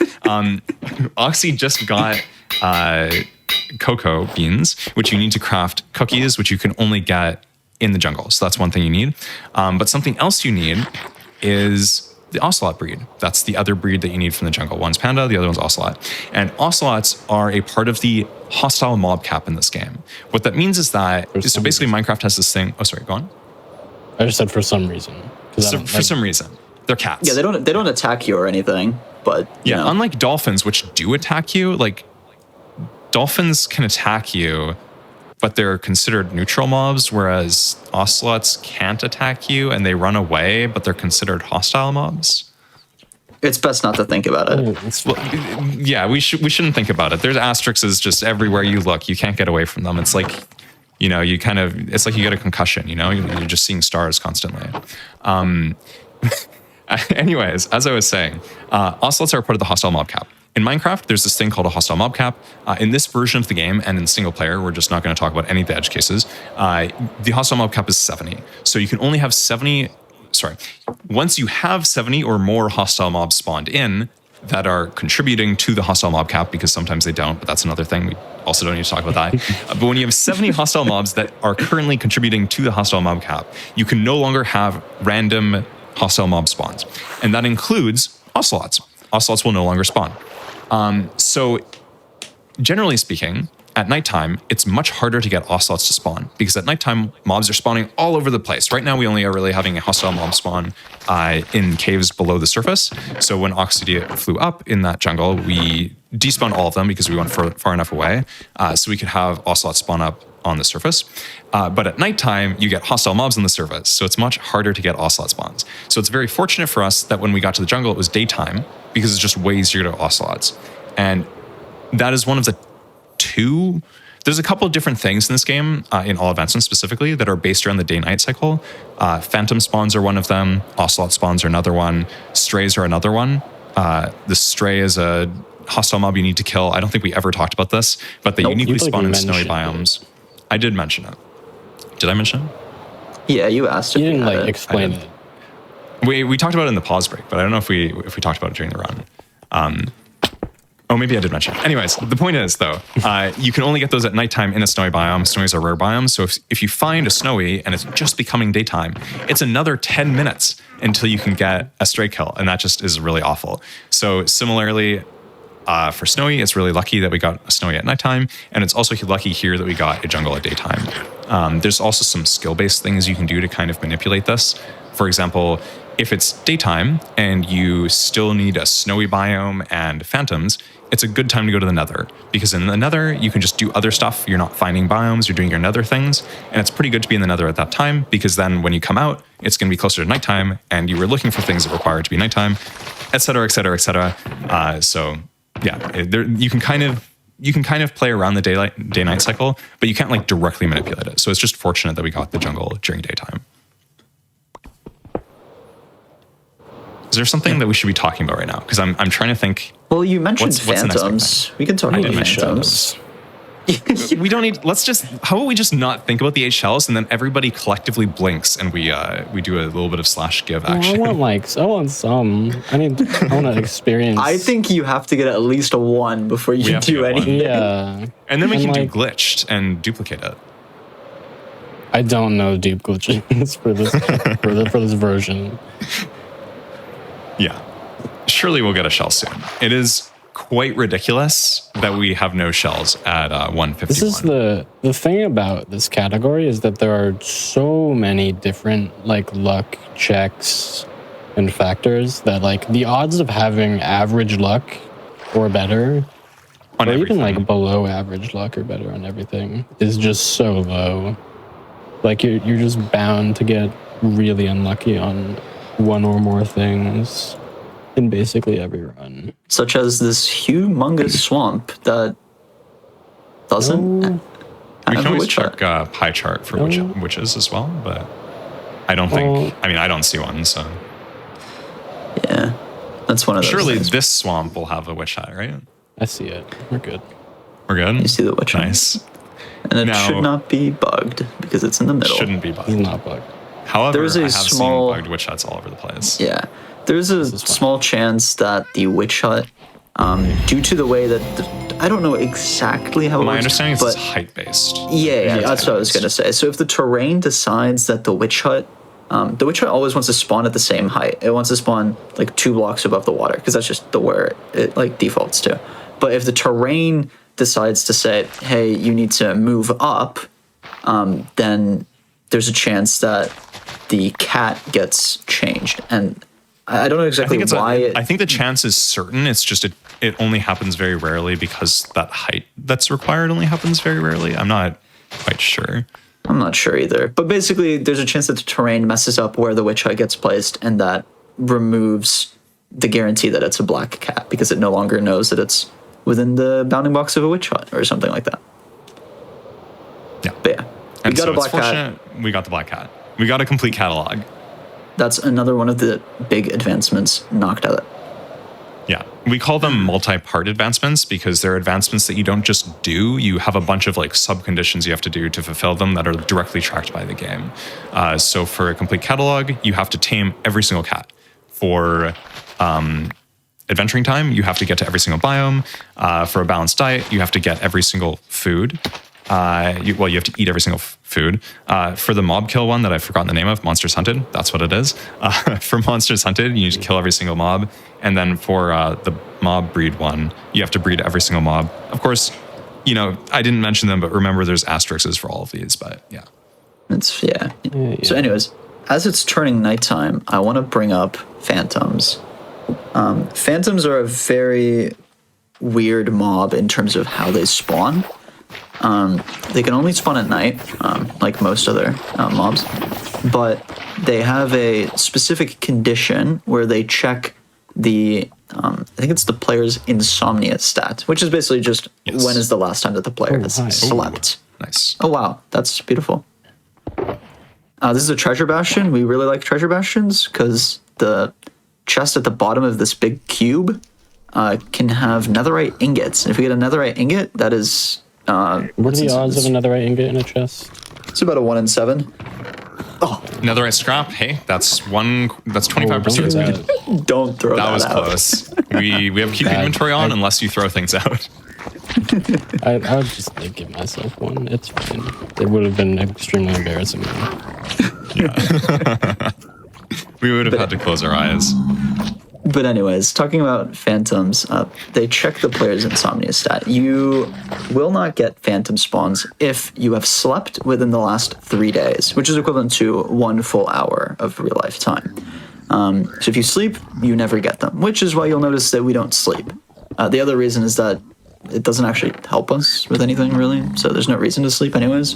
Getting into a bed is actually required for an advancement. So that advancement is something we can only do after we've gotten phantom kills. That's true. Yeah. So, but no, that's not the only condition. So we need to be 1 hour past to get a phantom spawn attempt. The other thing is it's actually not just related to sleep time. Every time that you die, it actually also resets the phantom counter. I don't know if that applies if you have keep inventory on. I actually have no clue how that works. I'm going to say that it still resets it. I'm sure it resets that, yeah. Yeah. So you need to wait 1 hour, and then at nighttime, you can get phantom spawns. Phantom spawns are highly tied to the game's difficulty. So that means that on easy mode, you're going to get way less spawns than you would on hard. And you're also going to get less phantoms if they do spawn. So for example, on easy, you can get 1 or 2, but on hard, you can get 1, 2, 3, or 4. Do you remember if my spawn for was good? Was that filtered for it? It's like half SSV. Okay. SSV, by the way, is the Soul Sand Valley biome. It's the biome we're in right now. The reason that is the really something gray that biome, essentially. Yeah. It's just Soul Sand. That's the gray biome. I think most people would call basalt. I don't think that's a good descriptor. Oh, that's true. Well, the really gray biome we were just in, I don't know. They're not that visually distinct, I think, for the average person who doesn't play a lot of Minecraft. But the reason it's good is because there's some special spawning mechanics that allow the fortress mobs to basically fill in the whole mob cap, which is really good because that means you can get more wither skeletons, which you just want to get as many wither skeleton spawns as possible to get the 3 wither skeleton skulls. We'll get back on that when we actually find a fortress, though. But Yeah, the who phantoms, knows how long we're going to be in the fortress for. Yeah, it's another pure RNG thing. But yeah, the phantoms is you need 2 of them. So obviously you have to kill 1 for monsters hunted. You also you don't have to kill 1 to make a potion of slow falling, but like you will kill 1 to But brew you it. need one to make the potion. To make the potion, you need to, yeah. But you can get a tipped arrow from a villager if you want to be really fancy. Don't do that. But you need 2 phantoms for the 2 birds, 1 arrow advancement. You have to get them at the same. You have to kill 2 phantoms with a 1 arrow shot. That's also the reason that the crossbow is enchanted. There's an enchantment called piercing. Piercing allows the arrow to pierce through multiple entities, and that's required One to for be able each to kill. level of the piercing enchantment. Yes, that's true. And that's required to be able to get that advancement. So we're going to get 2 phantoms at some point in the run, hopefully, and kill them. The other thing that the piercing enchantment is used for is Arbalistic, which we talked about a little bit earlier. I guess we can explain what that is in a little bit more detail now, if you want to, Fulmer. Sure. Yeah, I'll go for it. So basically, Arbalistic is an advancement that requires you to kill 5 mobs with 1 arrow. So it's kind of uncreatively similar to the 2 birds, 1 arrow advancement, but they're both pretty cool advancements. So I'm not gonna, we're not gonna complain about it. Also, we're getting more beehives here, which is pretty nice that we grabbed them right off this island. It's nighttime, so bees haven't popped out, and that means we only need 1 more beehive if we want to get an optimal. If we want to be like optimal about our bees. But we do have the minimum of 2 beehives, so the end game is now pretty doable. We have all of our end game stuff. Well, we have some of our... Anyways, getting back on topic, Arbalistic requires you to shoot an arrow with a piercing 4 crossbow, because each level of piercing gives it an additional mob that it can pass through. In order to shoot 5 mobs, you need plus 4 mobs, right? That's 1 plus 4, because normally you would just be able to shoot 1 thing. Pretty simple. Desktop folder? Yes. 4 is the maximum level, so yeah. Exactly. Basic counting is a very common skill that you do need in all advancements, and it can be hard sometimes. It can be very difficult. Yeah, let's count how many shells we have.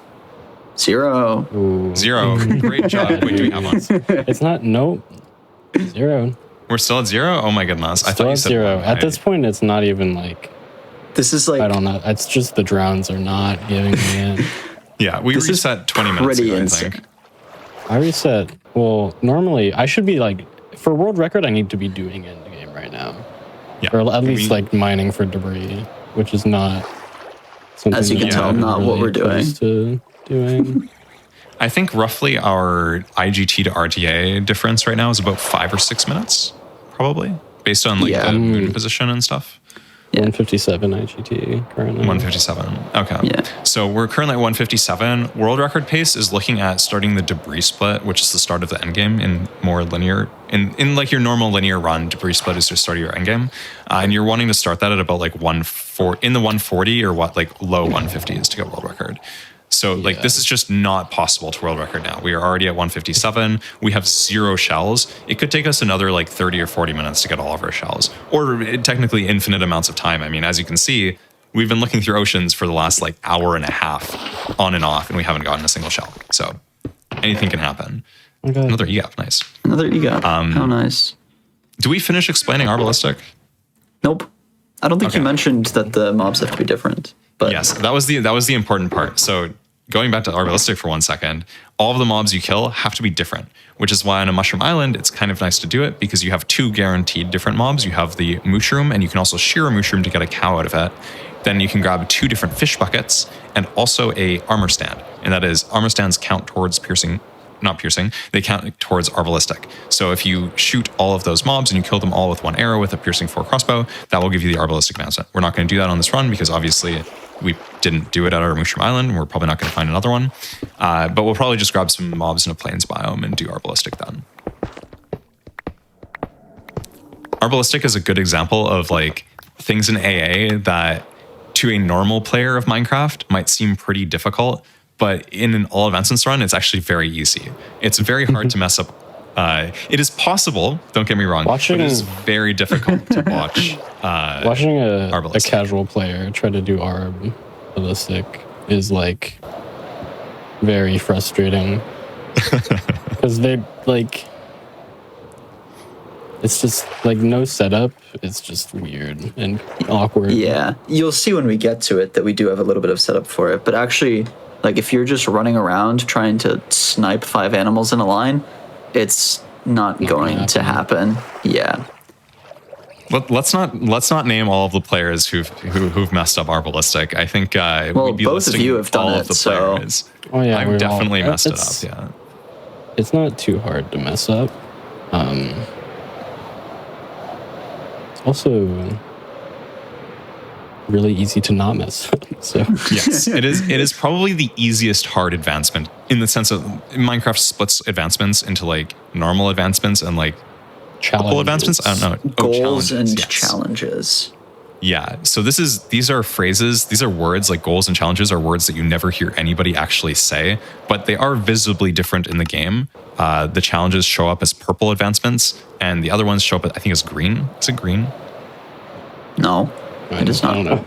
I don't remember the color. I don't remember colors. I'm sorry. It's green. It's green. Is it? It's green. I'm pretty sure it's green. So. Yeah, it's funny because we've all seen. Yeah, I'm pretty. Yeah, I'm like 99% sure it's green, but I could be wrong. I might be thinking of like /locate actually. That's definitely green. Anyways, it really is incredible. Yeah, it is. It is really incredible how you can play just a problematic amount of all advancements and still not remember like what an advancement looks like in your chat. But that's pretty normal. Green. It's green. Another reason that our ballistic is easy, in a sense, is that it is extremely easy to control. There's no RNG really required in finding. Like if Oxidia wanted to do our ballistic right now, there would be no problem doing it. Now. Yeah, that's a rabbit. Those chickens. Rabbit's fine. Yeah, I can do it now. Yeah. I'm not doing so you have, did you grab a armor stand? No, but I have 2 fish. It's fine. Yeah. I see. I didn't see this. So here we're going to be using 2 different fish. We've got cod and a tropical fish, probably. And then we got the chicken, the pig, and the sheep.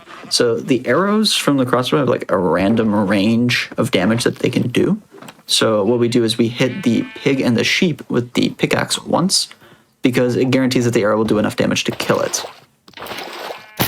As you can see, our ballistic. I was just being quiet for a second so you could focus, Oxy. I'm sure that was highly appreciated. Yeah. Thank you so much. As we said, very difficult advancement to pull 5 mobs into a hole and shoot them. This is another one of those advancements, if you were watching closely, the leads are very useful for our ballistic. Leads technically are not required to complete an all advancements run. But our ballistic is one of those things that is Doing Arbalistic without leads is like fine. It's like slower, but like if you know how to do it, you're good. Yeah, you can like stack the mobs in based on height, hit them while they're in the hole, that sort of thing. I don't know if that's what you're talking about because I've never done it, but that's just kind of how I assume. I mean, you can just hit them and then lead them in. That's fair. That's fair. That's slow though.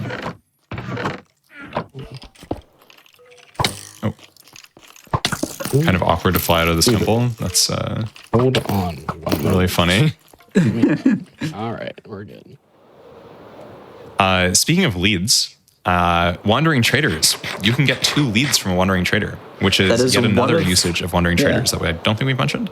No, I was going to, but we'd moved on by then. Yeah, there were too many. There's Wandering Traders are incredibly useful in this game. Of course, the most useful thing, as we mentioned previously, is getting bucket of pufferfish, but leads is pretty useful too sometimes. Okay, we're going back into another. What are we hoping to find? Hoping to find a good Ocean. fortress. I'm hoping to find Ocean. That's really all I care about right now. Good fortress. That'd be nice. I wouldn't be angry about that. And if you're wondering, she says she's looking for Ocean when we get back to the overworld, and you're wondering, how is she gonna, make sure that we put this portal where there's Ocean? There's actually no way to know. There's absolutely no way to know where we're going to end up. We can hope for Ocean all we want. The reality of the situation is that she's going to blind onto a plains biome next to a mountain. And there will not be The Ocean fun thing anywhere. I think about this category, which we haven't really made super explicit, even though I assume anybody who is familiar with speedruns is fairly familiar with this, but it's worth mentioning. We've talked a lot about getting rolled and getting unlucky in Minecraft All Advanced and speedruns, and it's true. There are so many different ways that you can get unlucky in an AA speedrun. This run has been dead for so long just because of the shells. It is ridiculously dead, and that's one thing we got rolled on. There's other stuff we've been rolled on as well, and it's it all kind of adds up, but frankly, the shells just make this unplayable by themselves. Everything else accepted.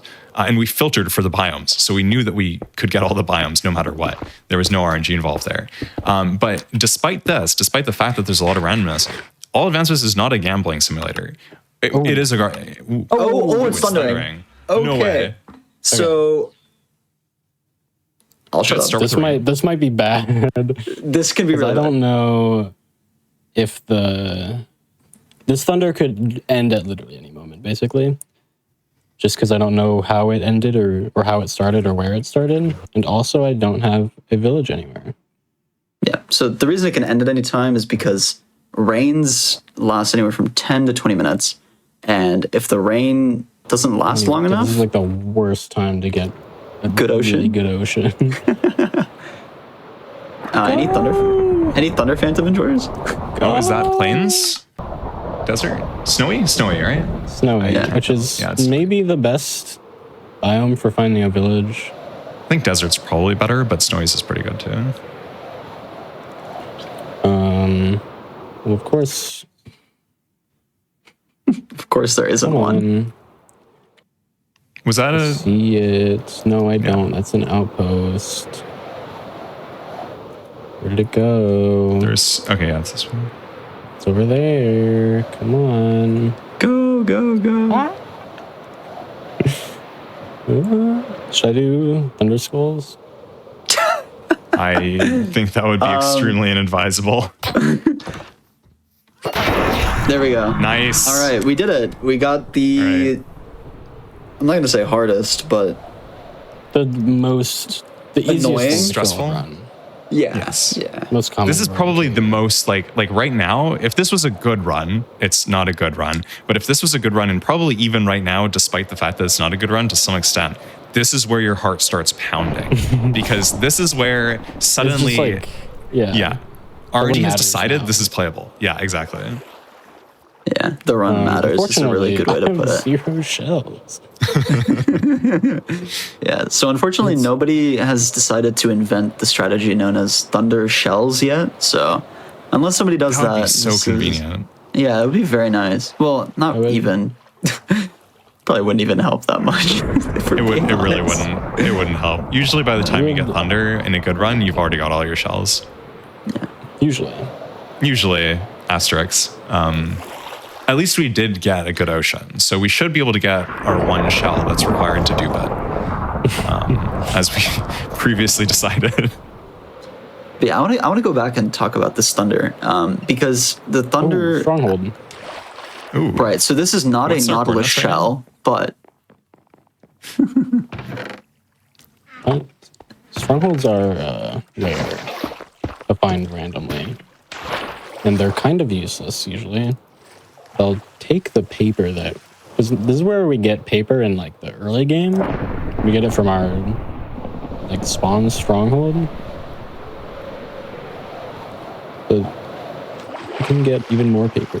it's also good to check for enchanted books. Now, obviously, we don't need any enchanted books at this point in the run, but say that we had found this an hour ago, before we got that channeling temple, then we could have gotten channeling from the library at the stronghold. So it's good to check if you need anything. And the paper is always nice as well. But yeah, the thunder. As I was saying, the rain timer is between 10 and 20 minutes. However, we were in the nether when the rain started. So we don't know how long ago it started. If the rain started more than 10 minutes ago, the rain can end at any time. And it only thunders if it's thundering and raining at the same time. So if the rain ends, the thunder goes away. And that could have happened at any point from the moment that we entered the overworld to the moment that we got very, very frightening. And if that had happened, we would have been very sad. But it didn't. But it didn't, Also, which is good. So if now the thunder I'm still started sad, with the but rain, it's fine. yeah. I'm sad because of different reasons. We inserted a no shell data pack. I would never Maybe do we that. should have inserted a You shell gave me data the pack. no shell seed. I did offer Okay. Oxidiate the ability to use a mod and or a data pack to boost the luck of certain things. She So chose this not to is- do it. It's a showcase. This is the All Advancements experience. Yeah, Yeah. this is a very good encapsulation of the average All Advancements run, Yeah. which is you got Thunder Pure suffering. and now you can't reset. Dude, there's Well, no way you I could still get reset, but yeah. no shells. This one you From would this reset. whole ocean? Doesn't matter. Brother, At this point, it's like actually getting to the point where I'm worried I did one accident. phantom. It's getting to the point where I am Ooh. concerned that I did actually accidentally turn off shells. That was a phantom. That's not possible, though. We didn't give her a data pack or a mod, as far as I'm aware. No. Yeah. There's So nothing. it's not possible. No, I did not put a data pack into this world. It's just I did the Yes. seed and I turned on cheats and I turned on keep It's inventory. purely just based on the RNG seed. So you could say that this is a bad seed wave. Do you want to talk about seed waves? We're not talking about No, seed wave. we're not talking about seed waves. Seed wave is really funny. Let's talk about monuments, Don't worry about because you haven't killed an Elder Guardian. I haven't. I don't know why. I just kind of haven't. I think it's because you were intending to a long time ago, but you got donged and stuck, so you just wanted to leave. I think that's what happened. That's probably But, what happened. I can just like do it now. yeah. So monuments, as we mentioned, you need mining fatigue to get all of the effects for how did we get here. But that's going to be done with the monument that we have back at spawn. We're not going to be using this monument that's, I don't know how far we're out, but we're like 10,000 blocks out. We're not going to be using this one. So this Elder Guardian can die for monsters hunted. There is another mob that you might see around the monument. That's the regular Guardian, which you also do need to kill, but you may see that we have not done that yet.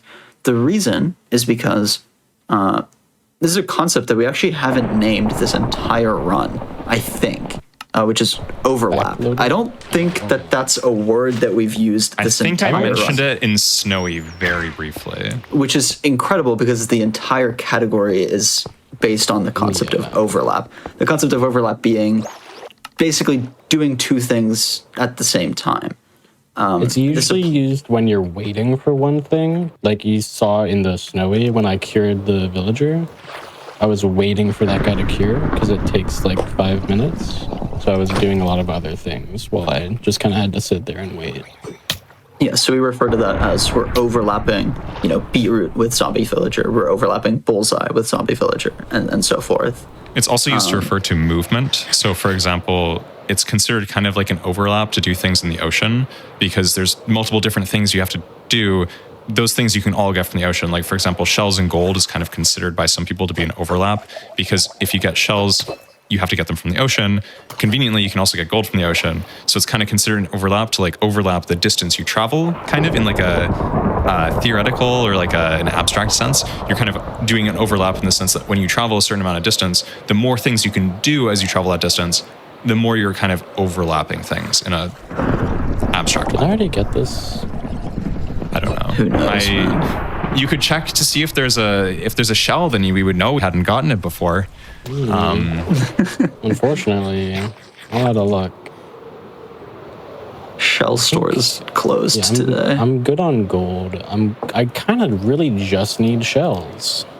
Shells and phantoms is literally phantoms. the two things that we need to do before we can do skulls, and then we can do the end game, I think. Yeah.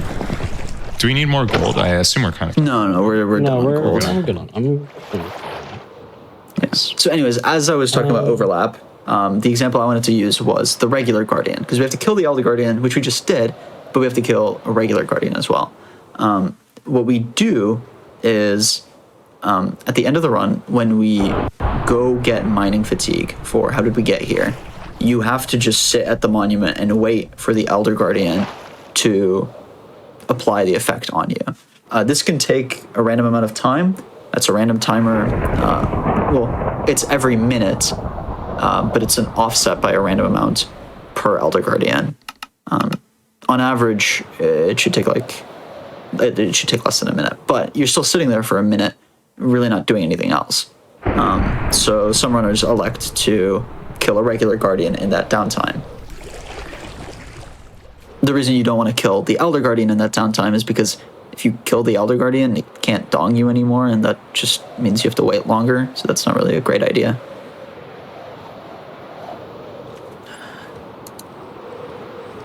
Speaking of dong, did we ever talk about 2RD Monument? I don't think so. Oh, we did not.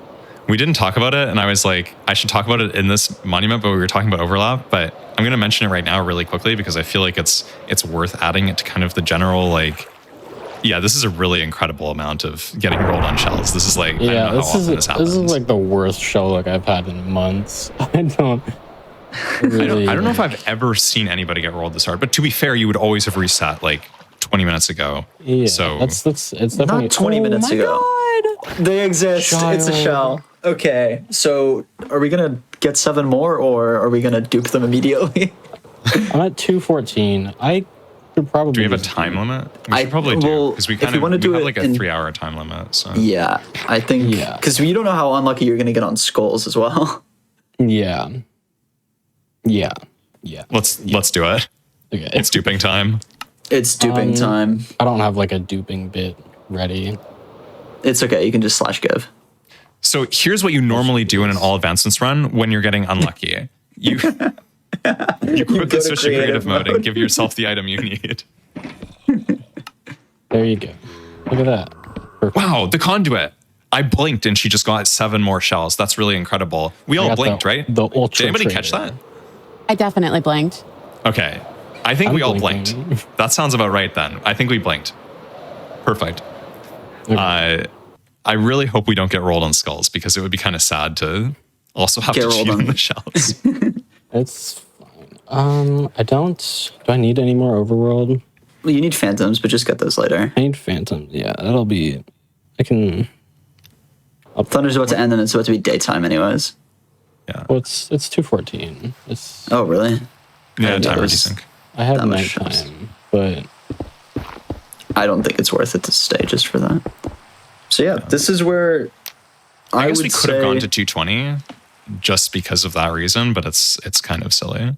Yeah, this is where the end or the mid game comes to a close. So we've done a lot of the big advancements. We got all the biomes, we got all the cats. There's a few mobs we still have to kill, which we'll do in the raid. There's a few animals we still need to breed, such as the strider and bees, which will come very soon. But other I than don't know if that, rabbits do. Yeah, I noticed that, but I figured that was calculated. It's calculated. Wasn't really It's a clever backload because there's a village at spawn. Rare village at spawn. So the last things we need to do are get some wither skulls. We need 3 wither skeleton skulls. The reason we need 3 is because you need 3 to summon the wither. Is this our spawn? Oh, this is This is my gross. spawn for it. This is not good. You said it was like half SSV. There's like 2 things. I think we might be cheating in the skulls. I'm not It's gonna not- listen. We gotta try. We Yeah, gotta sorry. try. Let me. around. I'm that's on me. That's on me. That's on me. Just Anything So- can still happen. Yeah. get used If, to just cheating and everything. That's true. I mean, exactly. some of us are already used to that, but yeah, I think it's fair. You probably are. if you're sitting here watching, wondering, well, if she needs to kill wither skeletons, why are we ignoring those I 2 don't know. fortresses? The reason is because I think we briefly touched on this, but there's a couple of conditions that make fortresses more preferable to commit to for the skulls. One, the biggest thing is the biome. We mentioned earlier SSV, Soul Sand Valley. Soul Sand Valley just has some special mechanics that make it so that fortress spawns are much higher than in other biomes. And I think it additionally, also weights skeletons higher. I could be wrong on this. it doesn't affect the fortress weights, I'm pretty sure. Okay. But regardless, other things that affect it include terrain. So, for example, this is an SSV right here, but if there's a fortress here, half of this fortress is going to be in the wall. And it's bad for 2 reasons. One, it's impossible to see anything, so you don't know where the skeletons actually are, and you also can't maneuver through it easily. So what you want is a large, open Soul Sand Valley fortress. You don't get those very often. They're not guaranteed to spawn, as everything else in the run that we've done so far. We just dug randomly into a fortress, It's not a good. but it's not a good fort. No, it's Yeah, horrible. so this and is- it's Crimson. Yeah. Here's where you can see that buried forts are no good. There's absolutely no visibility. There's no spawns. There. Yeah. The reason we need a good fortress is because okay, you this might is need to playable. kill. a This lot is of good wither enough. skeletons. This Yeah. is playable. This is I'll take good. it. Yeah, Me. not the best one I've ever seen. But Do you have looting 2 or 3? I have I looting. think it's looting 2. Yeah. Okay. We had a looting so, 2 book, and then we first enchanted boots. Yeah. So with looting 2, the odds of a wither skeleton dropping its skull are 4.5%. It's about 1 in 20. We're going to need to kill quite a lot of guys, unless we get lucky, which I would be more than happy to experience. Yeah, for once in this run. I think we already got one, actually. There we go. Nice. Refreshing. This is what happens when you get unlucky. You get Yeah, lucky. you're guaranteed to get lucky in another thing. Here All at advancements Minecraft players are very good at speedrunning- stats. Yeah, we love Gambler's fallacy here. There's a 2. lot of- Another one. See, These Gambler's are- fallacy. It's right. It's correct. These are really good raids. Listen, don't. No, it's Don't okay. jinx I'm not it. going to. You're right. You're right. You're right. Speaking of things that all advancements players believe in, luck. Yeah, with looting 2, you would on average need to kill like 60 something wither skeletons. So I mean, depends on how good the fortress is, of course. But if you need to kill 60 skeletons and you only see like 3 at a time, that fortress is really bad. So that's the reason we look for this. As you can see, this fortress is spawning a lot of mobs. Like we can see like 20 mobs here, and well, it's like a 50-50 to be blaze or wither skeleton, basically. What is 60-40? I said basically. I didn't actually know. I think it's 60-40 for in the favor of blazes. Unlucky. But yeah, we want a lot of mob spawns. We want as many wither skeletons as possible. Other things from the fortress that we need, we're going to get this soul sand right here and nether wart, which the soul sand is to spawn the wither, and the nether wart will be used later in the end game setup to brew our potions. We need to spawn the wither for a variety of different reasons. We need to kill it to get the monsters hunted sub advancement criteria.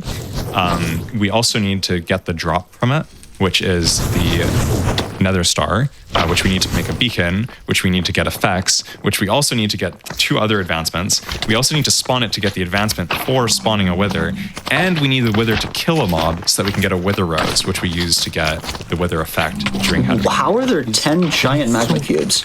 Are we dead? God. Oh, No, she's not dead. God. She's not dead. I was close. There was I got cornered. there's That actually was 10 very big bad. magma cubes. There were so many, and they were all big. Like, magma cubes have, I believe, 3 different sizes. That's correct. And they split into the smaller ones when you kill them. And Yeah. they also like don't really care. They have the same. They hit every half second. So sometimes you can just get totally stun locked by Yeah. a magma cube. Magma They have cubes so are much knockback, like it's ridiculous. surprisingly scary. Yeah. Like you would just a not big think that jumpy they're thing. as dangerous as they are. They Like look I so do cute. still It's- have this totem, which is good. Funnily enough, popping the totem right now would actually remove your fire resistance. It would, but I still have my potions. Yeah, we have that- fire. Yeah. Well, there's a small detail regarding that actually. When you die, your potion effects go away, even if you pop a totem. So the absorption, the resistance, and the fire resistance that she has right now would all go away when the totem pops, and then the totem afterwards would give you some bonus effects. In this version specifically, 1.16.1, there's your third skull. Excellent. We went 3, 4. 45. It's a bit above average. Not bad. But that was It's pretty above fast because we had average. a good fortress. It was a solid Yeah. fortress. Now I need to Yeah. go back to spawn.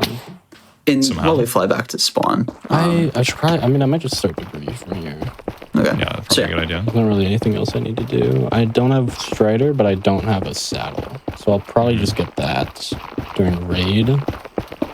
Is it I'm a what's the Ravager. in-game time right now? It's like 220? Yeah. 222. We're good. We're chilling. So right now, it's worth noting, right now it's daytime. Whenever the number at the end, whenever the 10-minute number is on an even number, so 20, 40, and I guess 00, that means it's going to be daytime. And then it's nighttime when it's an odd number. Right now, it's daytime for the next 8 minutes. So generally speaking, you would want to do your, frequently, depending on the pace you're going for and how fast your run is. I need 23 on bar. Oh, we never Yeah, got we a didn't get lodestone. lodestone. Yeah, I We'll was going to talk mention that about that in a earlier, sec. but I didn't get to that. But fine. quickly, talking about the day-night cycle, bees only come out and work during the day. So it's always day in the nether, it's always day in the end. So you can always put your bees down in the end and in the nether. But if you don't do that, you kind of have to do them in the overworld when it's daytime. So frequently it's pretty good to kind of like go out and do your endgame prep while your bees are working during the daytime, and then sometimes like backload your debris. Sometimes it depends on the order you're doing things and how linear you want to be. But in this case, because we still need phantoms, we still need two birds, one arrow, and we still need the phantom drop in order to do the endgame. We actually want to be in the nether during this nighttime. So it's really, really convenient that it's nighttime right now for us. Or sorry, that it's daytime. Because Yes. we can do our debris split, which is probably going to take on average about like 8 minutes. And then when we're done, hopefully it's going to be nighttime. We can go back to the overworld, start doing our endgame setup, and hopefully get phantom spawns. And now we can probably talk about lodestone. Yeah, so what do we need netherite for? There are 3 separate things that we need netherite for. One is you need a full set of netherite armor. So that's helmet, chestplate, leggings, and boots. That is 4 pieces of armor. Each armor piece just requires 1 ingot. I think there was one behind you there as well. Was there? I have not done a debris split in a bit. I think you might Requires, be lying to me. hey, whatever. Unlucky. You need This 1. one just does look like. It does. Sorry, keep talking. Yeah, you need 1 ingot per armor piece to upgrade it to netherite from diamond. So that's 4 netherite ingots that we're going to need. You also need to make a netherite hoe for serious dedication. So that requires a 5th ingot. And then we also need a lodestone for country load, take me home. Now, lodestone's a bit of an exception because the bridge bastion variant has a chest that is guaranteed to have a lodestone. Note that I did not say every bridge has a lodestone chest because asterisk, it can be overwritten by structures. I've But- literally Another, never like, seen that big happen ass to anybody ever. No, I've seen that. I've seen a ruined portal in the bastion where it eats the chest. But Anyways, that usually in doesn't a happen. searched for seed or in somebody's run? No, in a run. Oh, wow, Any that's, percent. that's really impressive. Okay. But yeah, if you get the lodestone, then you don't have to worry about it. I need gravel. I don't have gravel. I need to make more flint and steels. Put mending on the flint and steel. This actually could be the I one put mending on situation. I put mending on my elytra. Oh, goodness. Misplay. It's fine. We'll hit it when we're misplay. digging the next hole. So Oh, that's Oh, there we go. That was the next hole that we dug, so I guess it's accurate. so that lodestone. If you don't get it from a bridge bastion, you can craft it yourself, but that's a 6th netherite ingot. And because we didn't get a bridge in this run, we need 6 netherite ingots. So 24 total We don't have netherite. efficiency 4 in our shovel. It's so sad. However, we did have, I think we had 1 scrap and we had 2 debris. So there's 1 scrap in our box, which means we need 23 debris on our hotbar, which is in the 7th slot right now. So we're at 9. We need 14 more, and we've got a stack and 37 to get it. Speaking Which of is things actually- that are pretty likely to get rolled on, debris, it happens very frequently, out especially to considering Debris. we need the extra stuff. But hopefully not.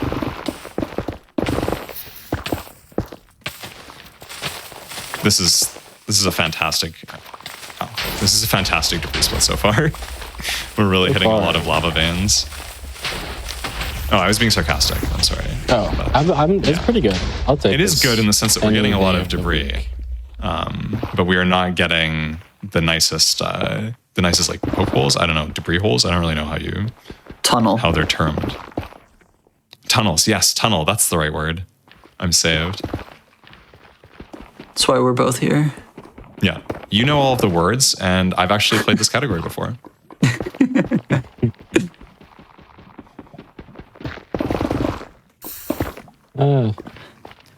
So I don't know if anybody actually knows why this is. This isn't like a call for help or anything, but I just have never talked to anybody who does. But sometimes you're in areas of the nether down here where just like you just have lava everywhere, and it's very frustrating. It might just be you're getting unlucky. Confirmation bias. Is it? Because sometimes you're just surrounded by lava pools. It's ridiculous. Joy Pingu knows exactly what I'm talking about. But it's very annoying to like break out and like find a decent place to go dig, because obviously every time you dig into lava, you kind of have to dig another direction. Ideally, you just Pingu loves dig the one debris straight split. tunnel. Yes, Joy Pingu, a huge debris split fan. That was one vein, right? Just like No, split a little bit. yeah, they can be split. They can be split. Why were you there? They can like split off a little bit.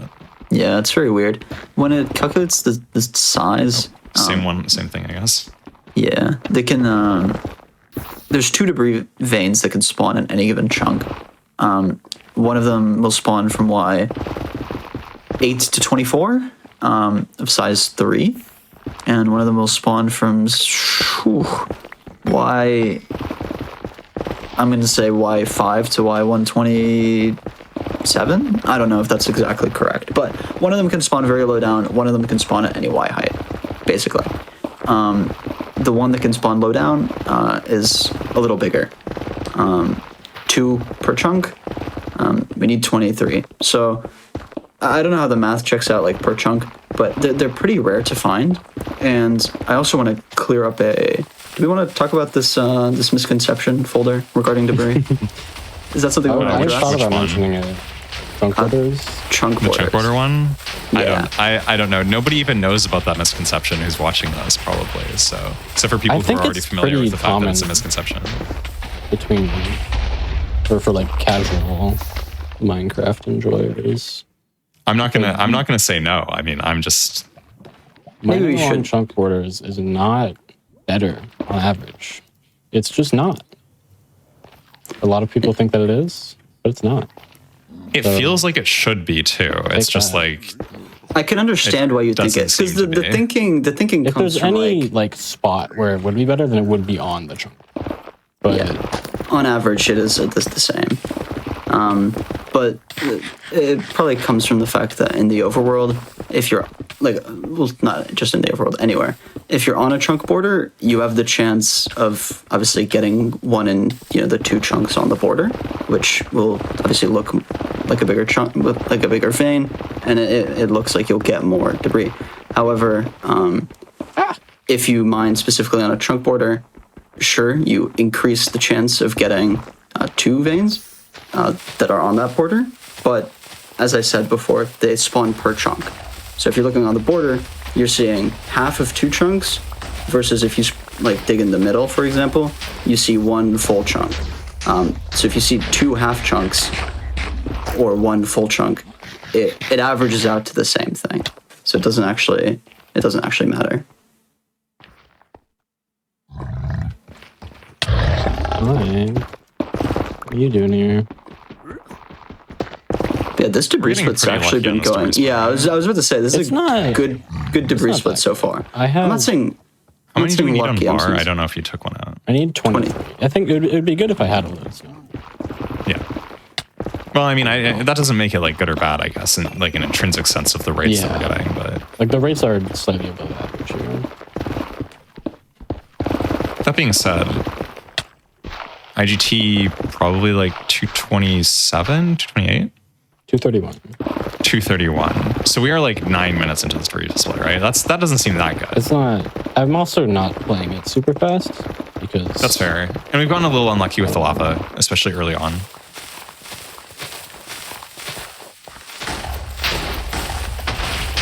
It's a little more distracting to do any part of an AA run when you have like 2 people just constantly talking about random parts of the run in your ears. So it's not surprising that Oxy, you're probably not quite as locked in. Yeah. This could be a 3 vein, surely. We haven't seen Shirley behind, right? Over to the left. Yeah, Shirley, right? Oh, no. Ah, Need one more. One more debris. I'm not going to say anything. There we go. there we go. There we go. Okay. Now I can say it's pretty likely we'll get it in the rest of this tunnel. Oh, And we did. It's perfect. Cool. So now we are done with debris, and we can, well, excluding, I guess, well, we have Strider and Rabbit Stew as our random miscellaneous tasks. But this is where the end game that we have been referring to begins. The end game Beginning is of the end, you could say. You could say, indeed. The end game is the setup to get how did we get here, which is the big advancement that we have been working towards from the very beginning of the run. That's what the beacon is for. That's what the conduit is for. That's it's going to require like all of our potions What and the a bunch gold of other blocks are stuff. for. Yeah. So we're going to fly back to spawn and then The shells. Yeah, I said conduit. You said conduit, but you know. okay. Well, there's a wall in the way, unfortunately. I would like to get. It's a little bit there. A lot of all advancements players have terrain emojis in their chat because it's very often that you just have really, really bad nether terrain while you're flying through thousands of blocks of nether. We're good. It'd be very useful to go ethereal in Minecraft and just Yes. phase through the walls. Really, that's a very missing advancement So, or effect. oh my god, I'm a genius. I didn't do that on purpose. But So, if you leave dirt here, whether on have purpose 3, right? or on accident, you can get back. you can set up bees. So this is what we were talking about earlier. The bees only work at daytime, but it's always daytime in the Nether. So if you want to be really unethical, but also have the fastest AA time, you can put your bees in the Nether. Now, this requires some setup, not just putting the bees down, but also the Nether does not stay loaded when you are in the overworld, not normally at least. So what we're going to have to do after this is build what's called a chunk loader.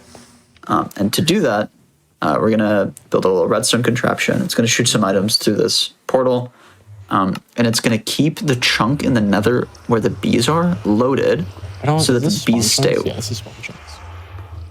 It's going to keep the bees loaded, and they're going to work in the Nether, even though we are in the overworld and it's nighttime. They don't care. It's a very unpleasant work environment, but fortunately, bees, they're hard workers and they'll get it done. Yeah, everything's okay. We're cheering them on. Once this is set up, we're going to be starting the real endgame. What should we front load the most in the endgame explanation? I'm kind of trying to think because there's a lot of stuff that's about to happen. Already did bees. Let's talk about potions. Yeah, probably. Sounds good. So in the in-game split, one of the things you need, one of the many things you need, is all of the effects. A lot of the effects are easiest or only possible to get via potions. So what we're going to do is front load grabbing some sand and start smelting the sand into glass. Some of that sand, most of the sand will be used to create crystals, end crystals, which we need to respawn the Ender Dragon at the very end of the run.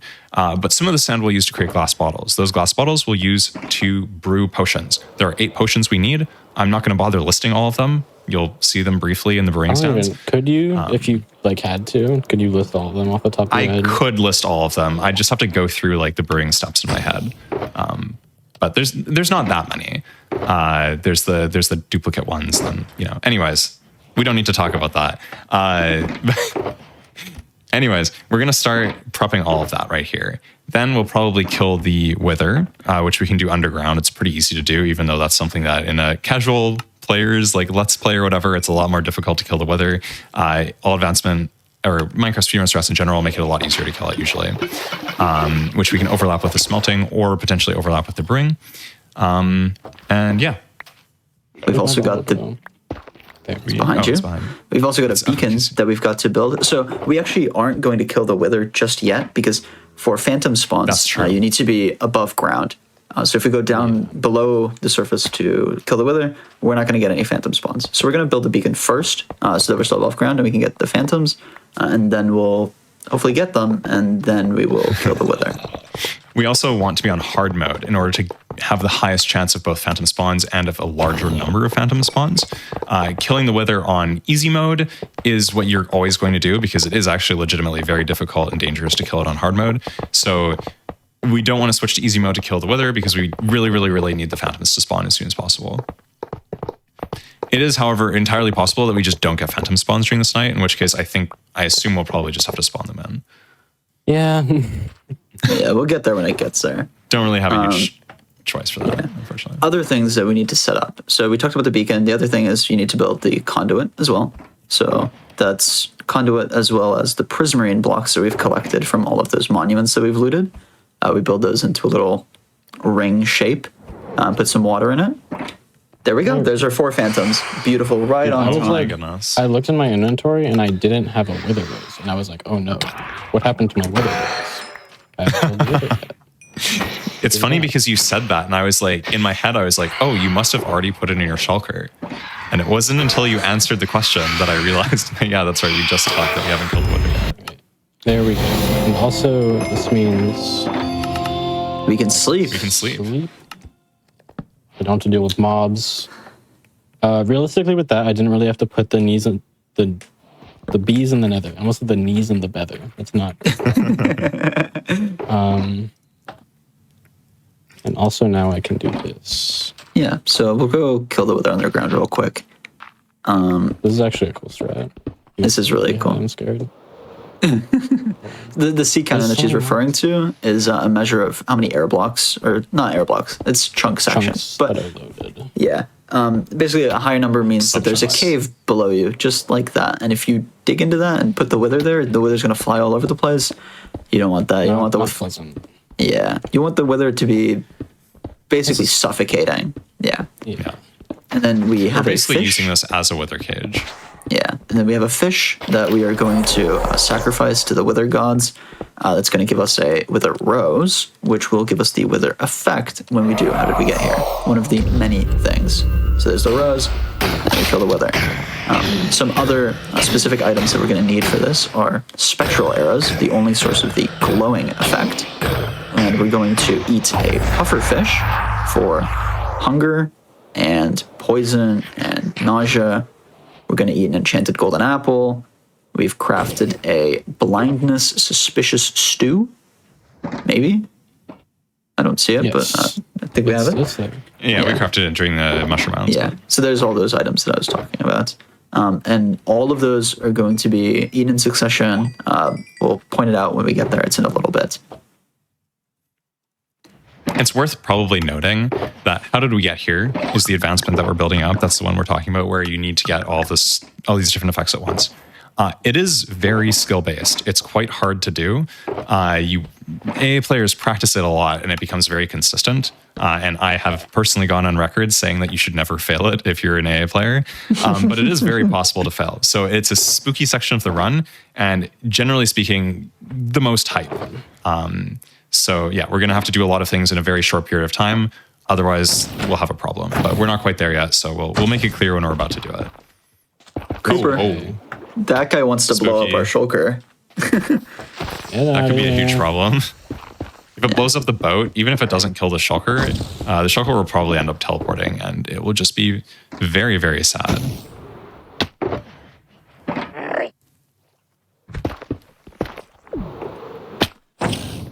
That's our conduit constructed. Honestly, there should be an advancement called conduit constructor. That sounds really nice, right? Oh wait, I have 5 glass left over. Now we have a beacon. The beacon and effect, right? We want that. So here, this is technically a minor glitch to get both the haste and the jump boost effect at the same time. Let's call it a skip. Speedrunners love skips. Yeah, it allows us to not have to kill a rabbit for a rabbit's foot to brew the jump boost potion ourselves. But that's about it. It's nice, but it still requires the full beacon for Beaconator. So it's not like we'd be able to make like a 3x3 beacon or anything like that. Anyways, now we're just waiting for our potions to finish brewing, which they have just done. I'm being ultra safe right now. It's okay. Just chill. I don't blame you. Need to. You already crafted that, I think. But it's fine. And what we're doing right now is we're preparing to do our raid. So the order of the end game steps is we're going to go to that outpost that we wrote down about 2 hours ago. We're going to kill a banner guy for Bad Omen. Then we're going to go to a village, do the raid, come back to the outpost, kill another banner guy, so we get Bad Omen again while we have Hero of the Village from the raid. Then we are going to go to our monument. We're going to get mining fatigue. Then we're going to grab. We should probably grab the villager thing, right? The trade. I was thinking that I should have grabbed bees. Yeah, that's true. That's fine. Though.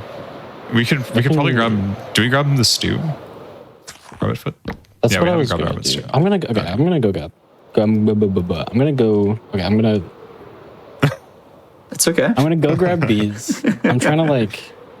Yeah, there's too many things. I'm gonna go grab my bees because I only have 3, and I don't want to be waiting on them. Yeah. Just for I didn't mean to do that. For consistency's sake. So yeah, the reason we want to grab the bees is because they can only store 1 honey in the hive, and once it's, I thought they disappeared. That scared me. Bees. The nether forgot to save. It's okay. Yeah. Bees? No, okay. Yeah, they can only store fine. 1 honey in the hive at a time. So if you've got 3 and we need 4, we need to empty them out so they can fill up a second time. And we want to do that before the raid because, well, the raid and the other stuff is going to take the 5 minutes that it takes to fill up. That village isn't close enough to proc Bad Omen, right? No, definitely not. It's It is suspiciously close, but it's good that we It'll broke be all the fine. workstations. It's a good thing we broke all the workstations. That's not a thing that I did, but it's okay. It's okay to I lie. know, like. Well, where we you broke remember the me doing bring that. stands. It's. It's a spawn village. All the villagers are probably dead. We don't need to worry about it. I don't have to do normal raid. You can do easy raid. That's that true. is- That's a good point. Unfortunately, I So- don't get to show off how good I am at normal raid. But Yeah, Yeah. Oxy, in my professional opinion, is the best at raids in the world. And when I say best at raids, you might be thinking, well, I mean, you just crit the guys out with a sword, right? No. oh yeah, this As- is awesome actually. This is like one of the cooler strats Oh, in the this run. is so clean. You go to 2 RD, 2 render distance, and it reduces the area where the raiders can spawn, known as the raid center, to the position that is consistent, or relatively consistent. As we can see, it is right there, next to that crop field where the TNT is. Probably. Are we gonna- It is possible that they got random inputs there, but it's unlikely. Yeah. So what It's, we're going it's to not. It's like 0. It's basically 0. I mean, there's a lot of Based on houses in the my area. knowledge But of So what's going to happen is when this bar fills Asterisks, up, yeah. they're going to spawn right next to that TNT. And we know the timing for when the TNT explodes and when the bar fills up, which we did not do correctly, but bang, you see the They TNT spawn a little explodes too often, and all of the raiders get blown up. If executed perfectly, you can kill all of them immediately. But it is just way faster than having to go through all of them and with the sword. Make sure to keep a saddle from the Ravager, by the way. And this Thanks for reminding me. this advancement, this part of the run, if executed perfectly or when executed perfectly, is maybe one of the most satisfying parts of an all advancements run. To just see every single raider get blown up instantly is it's nice. It's very fun to do. So that was step 1. We did the raid. We have Hero of the Village now. Now we go back to this outpost and we kill another banner guy to get Bad Omen again. Now it's important after this happens that we do not fly over or near another village. Because if we do, it's going to take the Bad Omen effect away and start another raid. We don't want that. So we have to be careful to avoid villages while flying from this point forward. Which is also why I mentioned that like the fact that the spawn village is really close to where we're going to be doing How Do We Get Here is a little concerning. Because if it just so happens that we kind of enter the boundary of the village, it's going to ruin our entire How Do We Get Here. So fortunately, probably not the case. It's definitely like at least like 20 blocks outside of range, but it is a little bit, yeah. It's one of those ones where you look at it and you're like, you have to double check. You kind of look at it and you're like, wait, is this bad? And then you look again and you're like, no, it's probably not that bad. But now we're So going now to we've go get flown- donged. Yep, to the not the outpost, to the monument. And Cover your ears, because the reason we Going call this to- getting donged is because it's really loud. But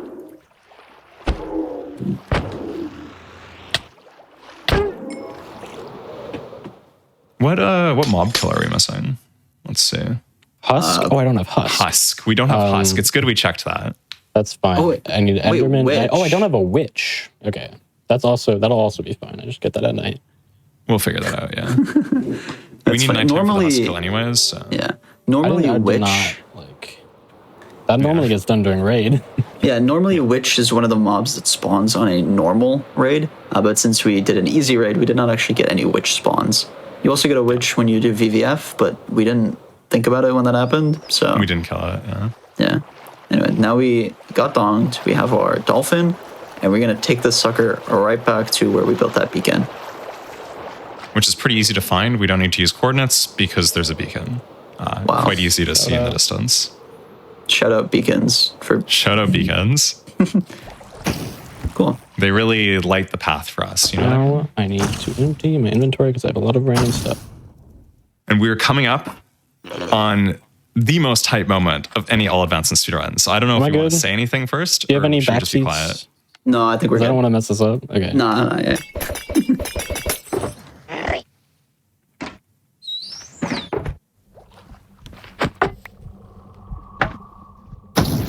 Shulker bullet.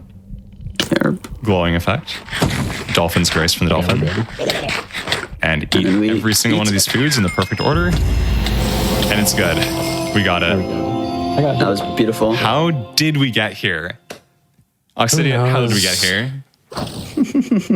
Thank God I didn't mess that up. Okay. So now, did I throw out my one redstone that I had? Okay, that's fine. Maybe. So what is Oh, yeah, what, for the what do we need to compass. do? I need to You need- trade. Yeah, we need a couple We need of nighttime. rabbit We need to food. not sleep. yeah. Yeah. So from It's- the nighttime, we're gonna have to do What's the RTA looking like? 254. You have 6 minutes in theory to get it Yeah, under the okay. 3 hour. All right, sounds good. I'll be fine. That's Yeah. good information. I was a little worried about that. I think we'll be Husk right and on Witch. time. You also have to do sniper duel. I do also need to do sniper duel. Thanks for saying that. Oh yeah, we should probably. I need to take another look. At the I'm looking at the tracker. Yeah, I'm looking. Yeah, we need the boat, but that's fine. That's not a That big was deal. not 50 blocks. We need lodestone, which we'll do later. There's redstone at the chunk loader. That is true. Oh, That is remember- actually true. That's a Doi that's Bingo good PD. comms. Yeah, I remember That's that. good comms. hold on. Doi Bingo PD. So we need witch. We do not need Enderman. So the 2 mobs we're missing to get monsters need hunted are Witch and Enderman. Yeah, we don't need Enderman right now. We can do Enderman. We can do the Enderman kill in the end. We'll leave it to. Oh, I was gonna say, exercise to the reader for where we can find to figure an out where we Enderman. get the Enderman. Well, we can still leave it to them as an exercise. It's just a really easy exercise. Normally, if I played this run better, I would not need to be doing this, but it's okay. We've been a little distracting, and to be fair, this run has not been super linear. We kind of got stuck. We kind of got stuck in the ocean a lot, looking for those shells. And in AA, because it's this kind of run where like there's so many things in your head that you need to remember at any given time. A lot of the time, you're kind of relying on the run being at least a little bit linear and working out in like a kind of similar fashion, so that you don't have to spend as much brain power remembering all the niche things. But this run, because we kind of got like trapped in the ocean, it didn't feel quite as linear, and you kind of like end up having a bit of a malaise in your head, kind of. That kind of it does make it harder to get everything you need quite as consistently, just because there's so many things to remember. We're still looking for Witch. Yeah, witches are not super common, but I'm not gonna like.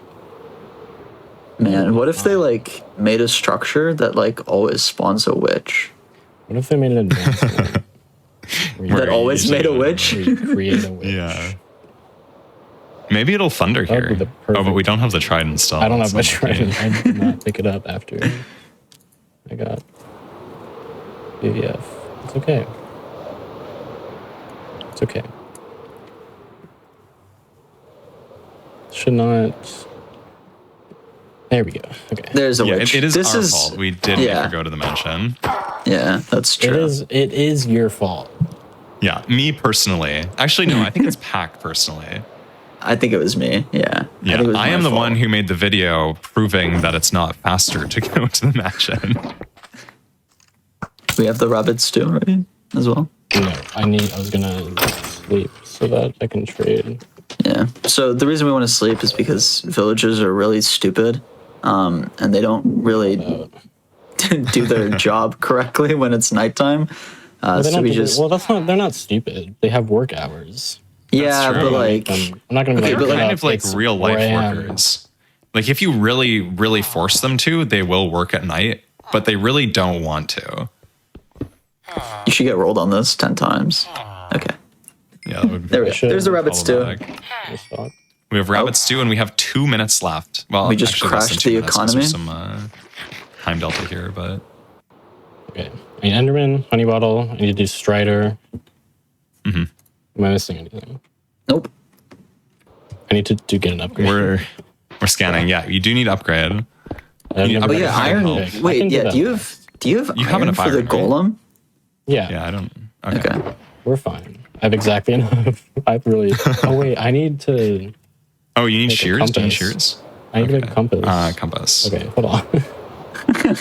This is really scuffed. So normally, like a good run will have a very clean end game. You will try to clean up your misc, as we refer to it as, which are these random things that we're now doing at the end of the run. It's much cleaner if you can do them as part of your mid game, because then you don't have to do what we're doing right Oh now, wait, which I is have ingots in the trunk loader, or I have nuggets in the trunk loader. Oh, that's true. You do. Surely I have. Well, you 36. might still have nuggets in the trunk loader. Okay, we're That's good. enough, I think. wow. Yes. You don't. Okay, Do you have shears still? Yeah. you Yes, have she shears, does. I see. Okay. we're good. I believe that we're good. I think we're good. We have at least a crafting table. Yeah, we've got wood. All is well. I have a lot of wood. I'm good on wood. I just need There's to a do lot of Strider. different things you can forget. Oh, hey, more iron. Bees. Nice. Incredible. Cool. So now that we have all of that stuff, we can go back to the stronghold, go back to the end, and respawn the dragon. Burn the. Can blazes light items on fire? Like item entities? No. I mean, if it hits the ground, then the fire. Yeah, I was burns thinking it. like I don't if it think you hits can, like like- if your item's dropping, can it hit it? I don't think so, right? Probably. I don't think so. I don't know though. That would be wild. That would be a wild way to lose an item. You know, it's just like falling briefly and it just gets shot out of the air by a blaze fireball. we go. Strider's breeding. That should give us 2x2. Beautiful. And then stronghold is this way. 160. You still need the lodestone blocks from the stronghold, right? Yep. Yeah. I assume, considering we're going to the stronghold right now, you'll probably not forget, so I won't remind you. I do need to find the portal room again, which I struggled with earlier. Just That's use the true. pie We tray. couldn't find it earlier, actually. Once you've filled in the portal frames, it is much easier to do what we called the, I don't know if we referred to it as preemptive, but it's called preemptive. It's the strategy of using the pie chart to find the portal room. It is a much higher spike. As you can see, that one right there. orange part is massive. It's a much higher spike when you filled in the portal. So in AA runs, because you fill in the portal, it makes it somewhat easier to find it if you've forgotten how to get to it. Some players will also just like pause the run and look at their VOD. And some players will like go back through the stronghold, like placing Some blocks. players have a lot of people in chat who remember it for them. We could have done that, good? actually. We could have. We could have done that, but we didn't. Yeah. I mean, I don't know how we got here. Like we went into like a cave and then went up to the side. It's a very confusing. Yeah, this marks the end of the run. We've got the crystals respawning the dragon. That's going to take 30 seconds. And while that happens, we're going to be overlapping all of these other random things that we have to do. get the redstone. Okay, GG. I mean, we can kill the dragon. Well, let me get these guys. I knew we were forgetting. There's too many things, as we said before, especially when you have this many Did I things throw to out do the- in an endgame. There's too many things to remember. Did I throw out the blocks? I might have thrown out the blocks. We need. You threw out the bricks to make the lodestone? Wow. Curse you, miscellaneous inventory Doi management skills. Pingu. Curse you, Doi Pingu. Yeah, I blame Doi Pingu, actually. He's in chat, so it's we can blame Doi Pingu for this one. But we got everything else we need, and we can just kill the dragon here. I don't think that takes too long. What do I need? I need to kill an Enderman. That's true. You could probably Normally, wait for the dragon to. Yeah. We don't have You also need- bats, though, so. you do need I breath. have one bed. Oh, that's true. That's true. And you've got TNT, so it's probably like 3 cycles. We have arrows. We've got 33 arrows. Yeah, normally, when we get to this part of the run and we respawn the dragon, respawning the dragon is usually the last advancement that's completed on the run in like a clean endgame situation. Although, as happened in this run, it is very common that the endgame is not clean. Got And one thing. yeah, it happens. Happens very often. Some players, and especially on like really good pace or when you're like stressed, will opt to just like do everything in the overworld and not do these overlaps that Oxy was doing. Because even though it's a time loss, it's very easy, even for the best players, like literally the very best players like Oxy, to forget just like tiny little details, like not having redstone in your inventory. Maybe. Also, I don't have my this. We might need obsidian, right? Yeah, I think we probably want obsidian for the... Oh, wait, I just realized you do have keep inventory on, so we could technically just die. That's true. Wait, I didn't think about that. We should just do that. That would be much faster. It is the optimal strategy. It's unlucky. It's fine, though. We need 2 cycles anyways. It's up to you. Do you want to die, or...? It's okay. I'm gonna check. Hold on. Don't die in the void. Void is scary. Okay. Yeah, we're good. What's up? And It does some damage. Okay. cool. So normally you would not be able to do that. Everybody blinked. It's fine. I just need to get those done. I need Mnemonics about inventory management. What is that? No, inventory management is one of those things that is like it's an underappreciated and kind of hard to notice thing if you're just watching for the first time. But the fact It's that one I of the like- most yeah. important skills.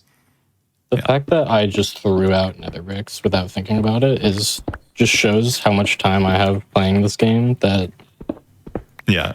like I just passively keep my inventory pretty clean. It's almost instinct at this point to just throw Also, out stuff time that is looks time useless. is coming up. Time. Yep, Nice. 305. 305. Not quite so three. 259, 34 IGT. Hey, Sub 3 IGT. Oh, that's which is the sub 3. official timing. The timing method that's used for AA. Hooray. Very nice. Yippee. Do you have anything you want to shout out? Shout out the commentators. Shout out Pack and Folder. Did you Shout hear my name? out, I said shout out Folder. I'm joking. Sorry. Shout out all the AA community members. Shout out Doi Pingu. Shout out Feinberg. All the people who make this run as good as it is right now. Yeah. Awesome. Well, thank you. What was that? Sorry, nothing. I did not mean to cut you off. I'm so sorry. I was just reading the message Doi Pingu sent. Well, thank you so much for doing this run. I was really, really excited to have it on. So, with that being said, we do have more runs coming up. So, chat, hang in tight. Stay tuned for Passion Project coming up after the break.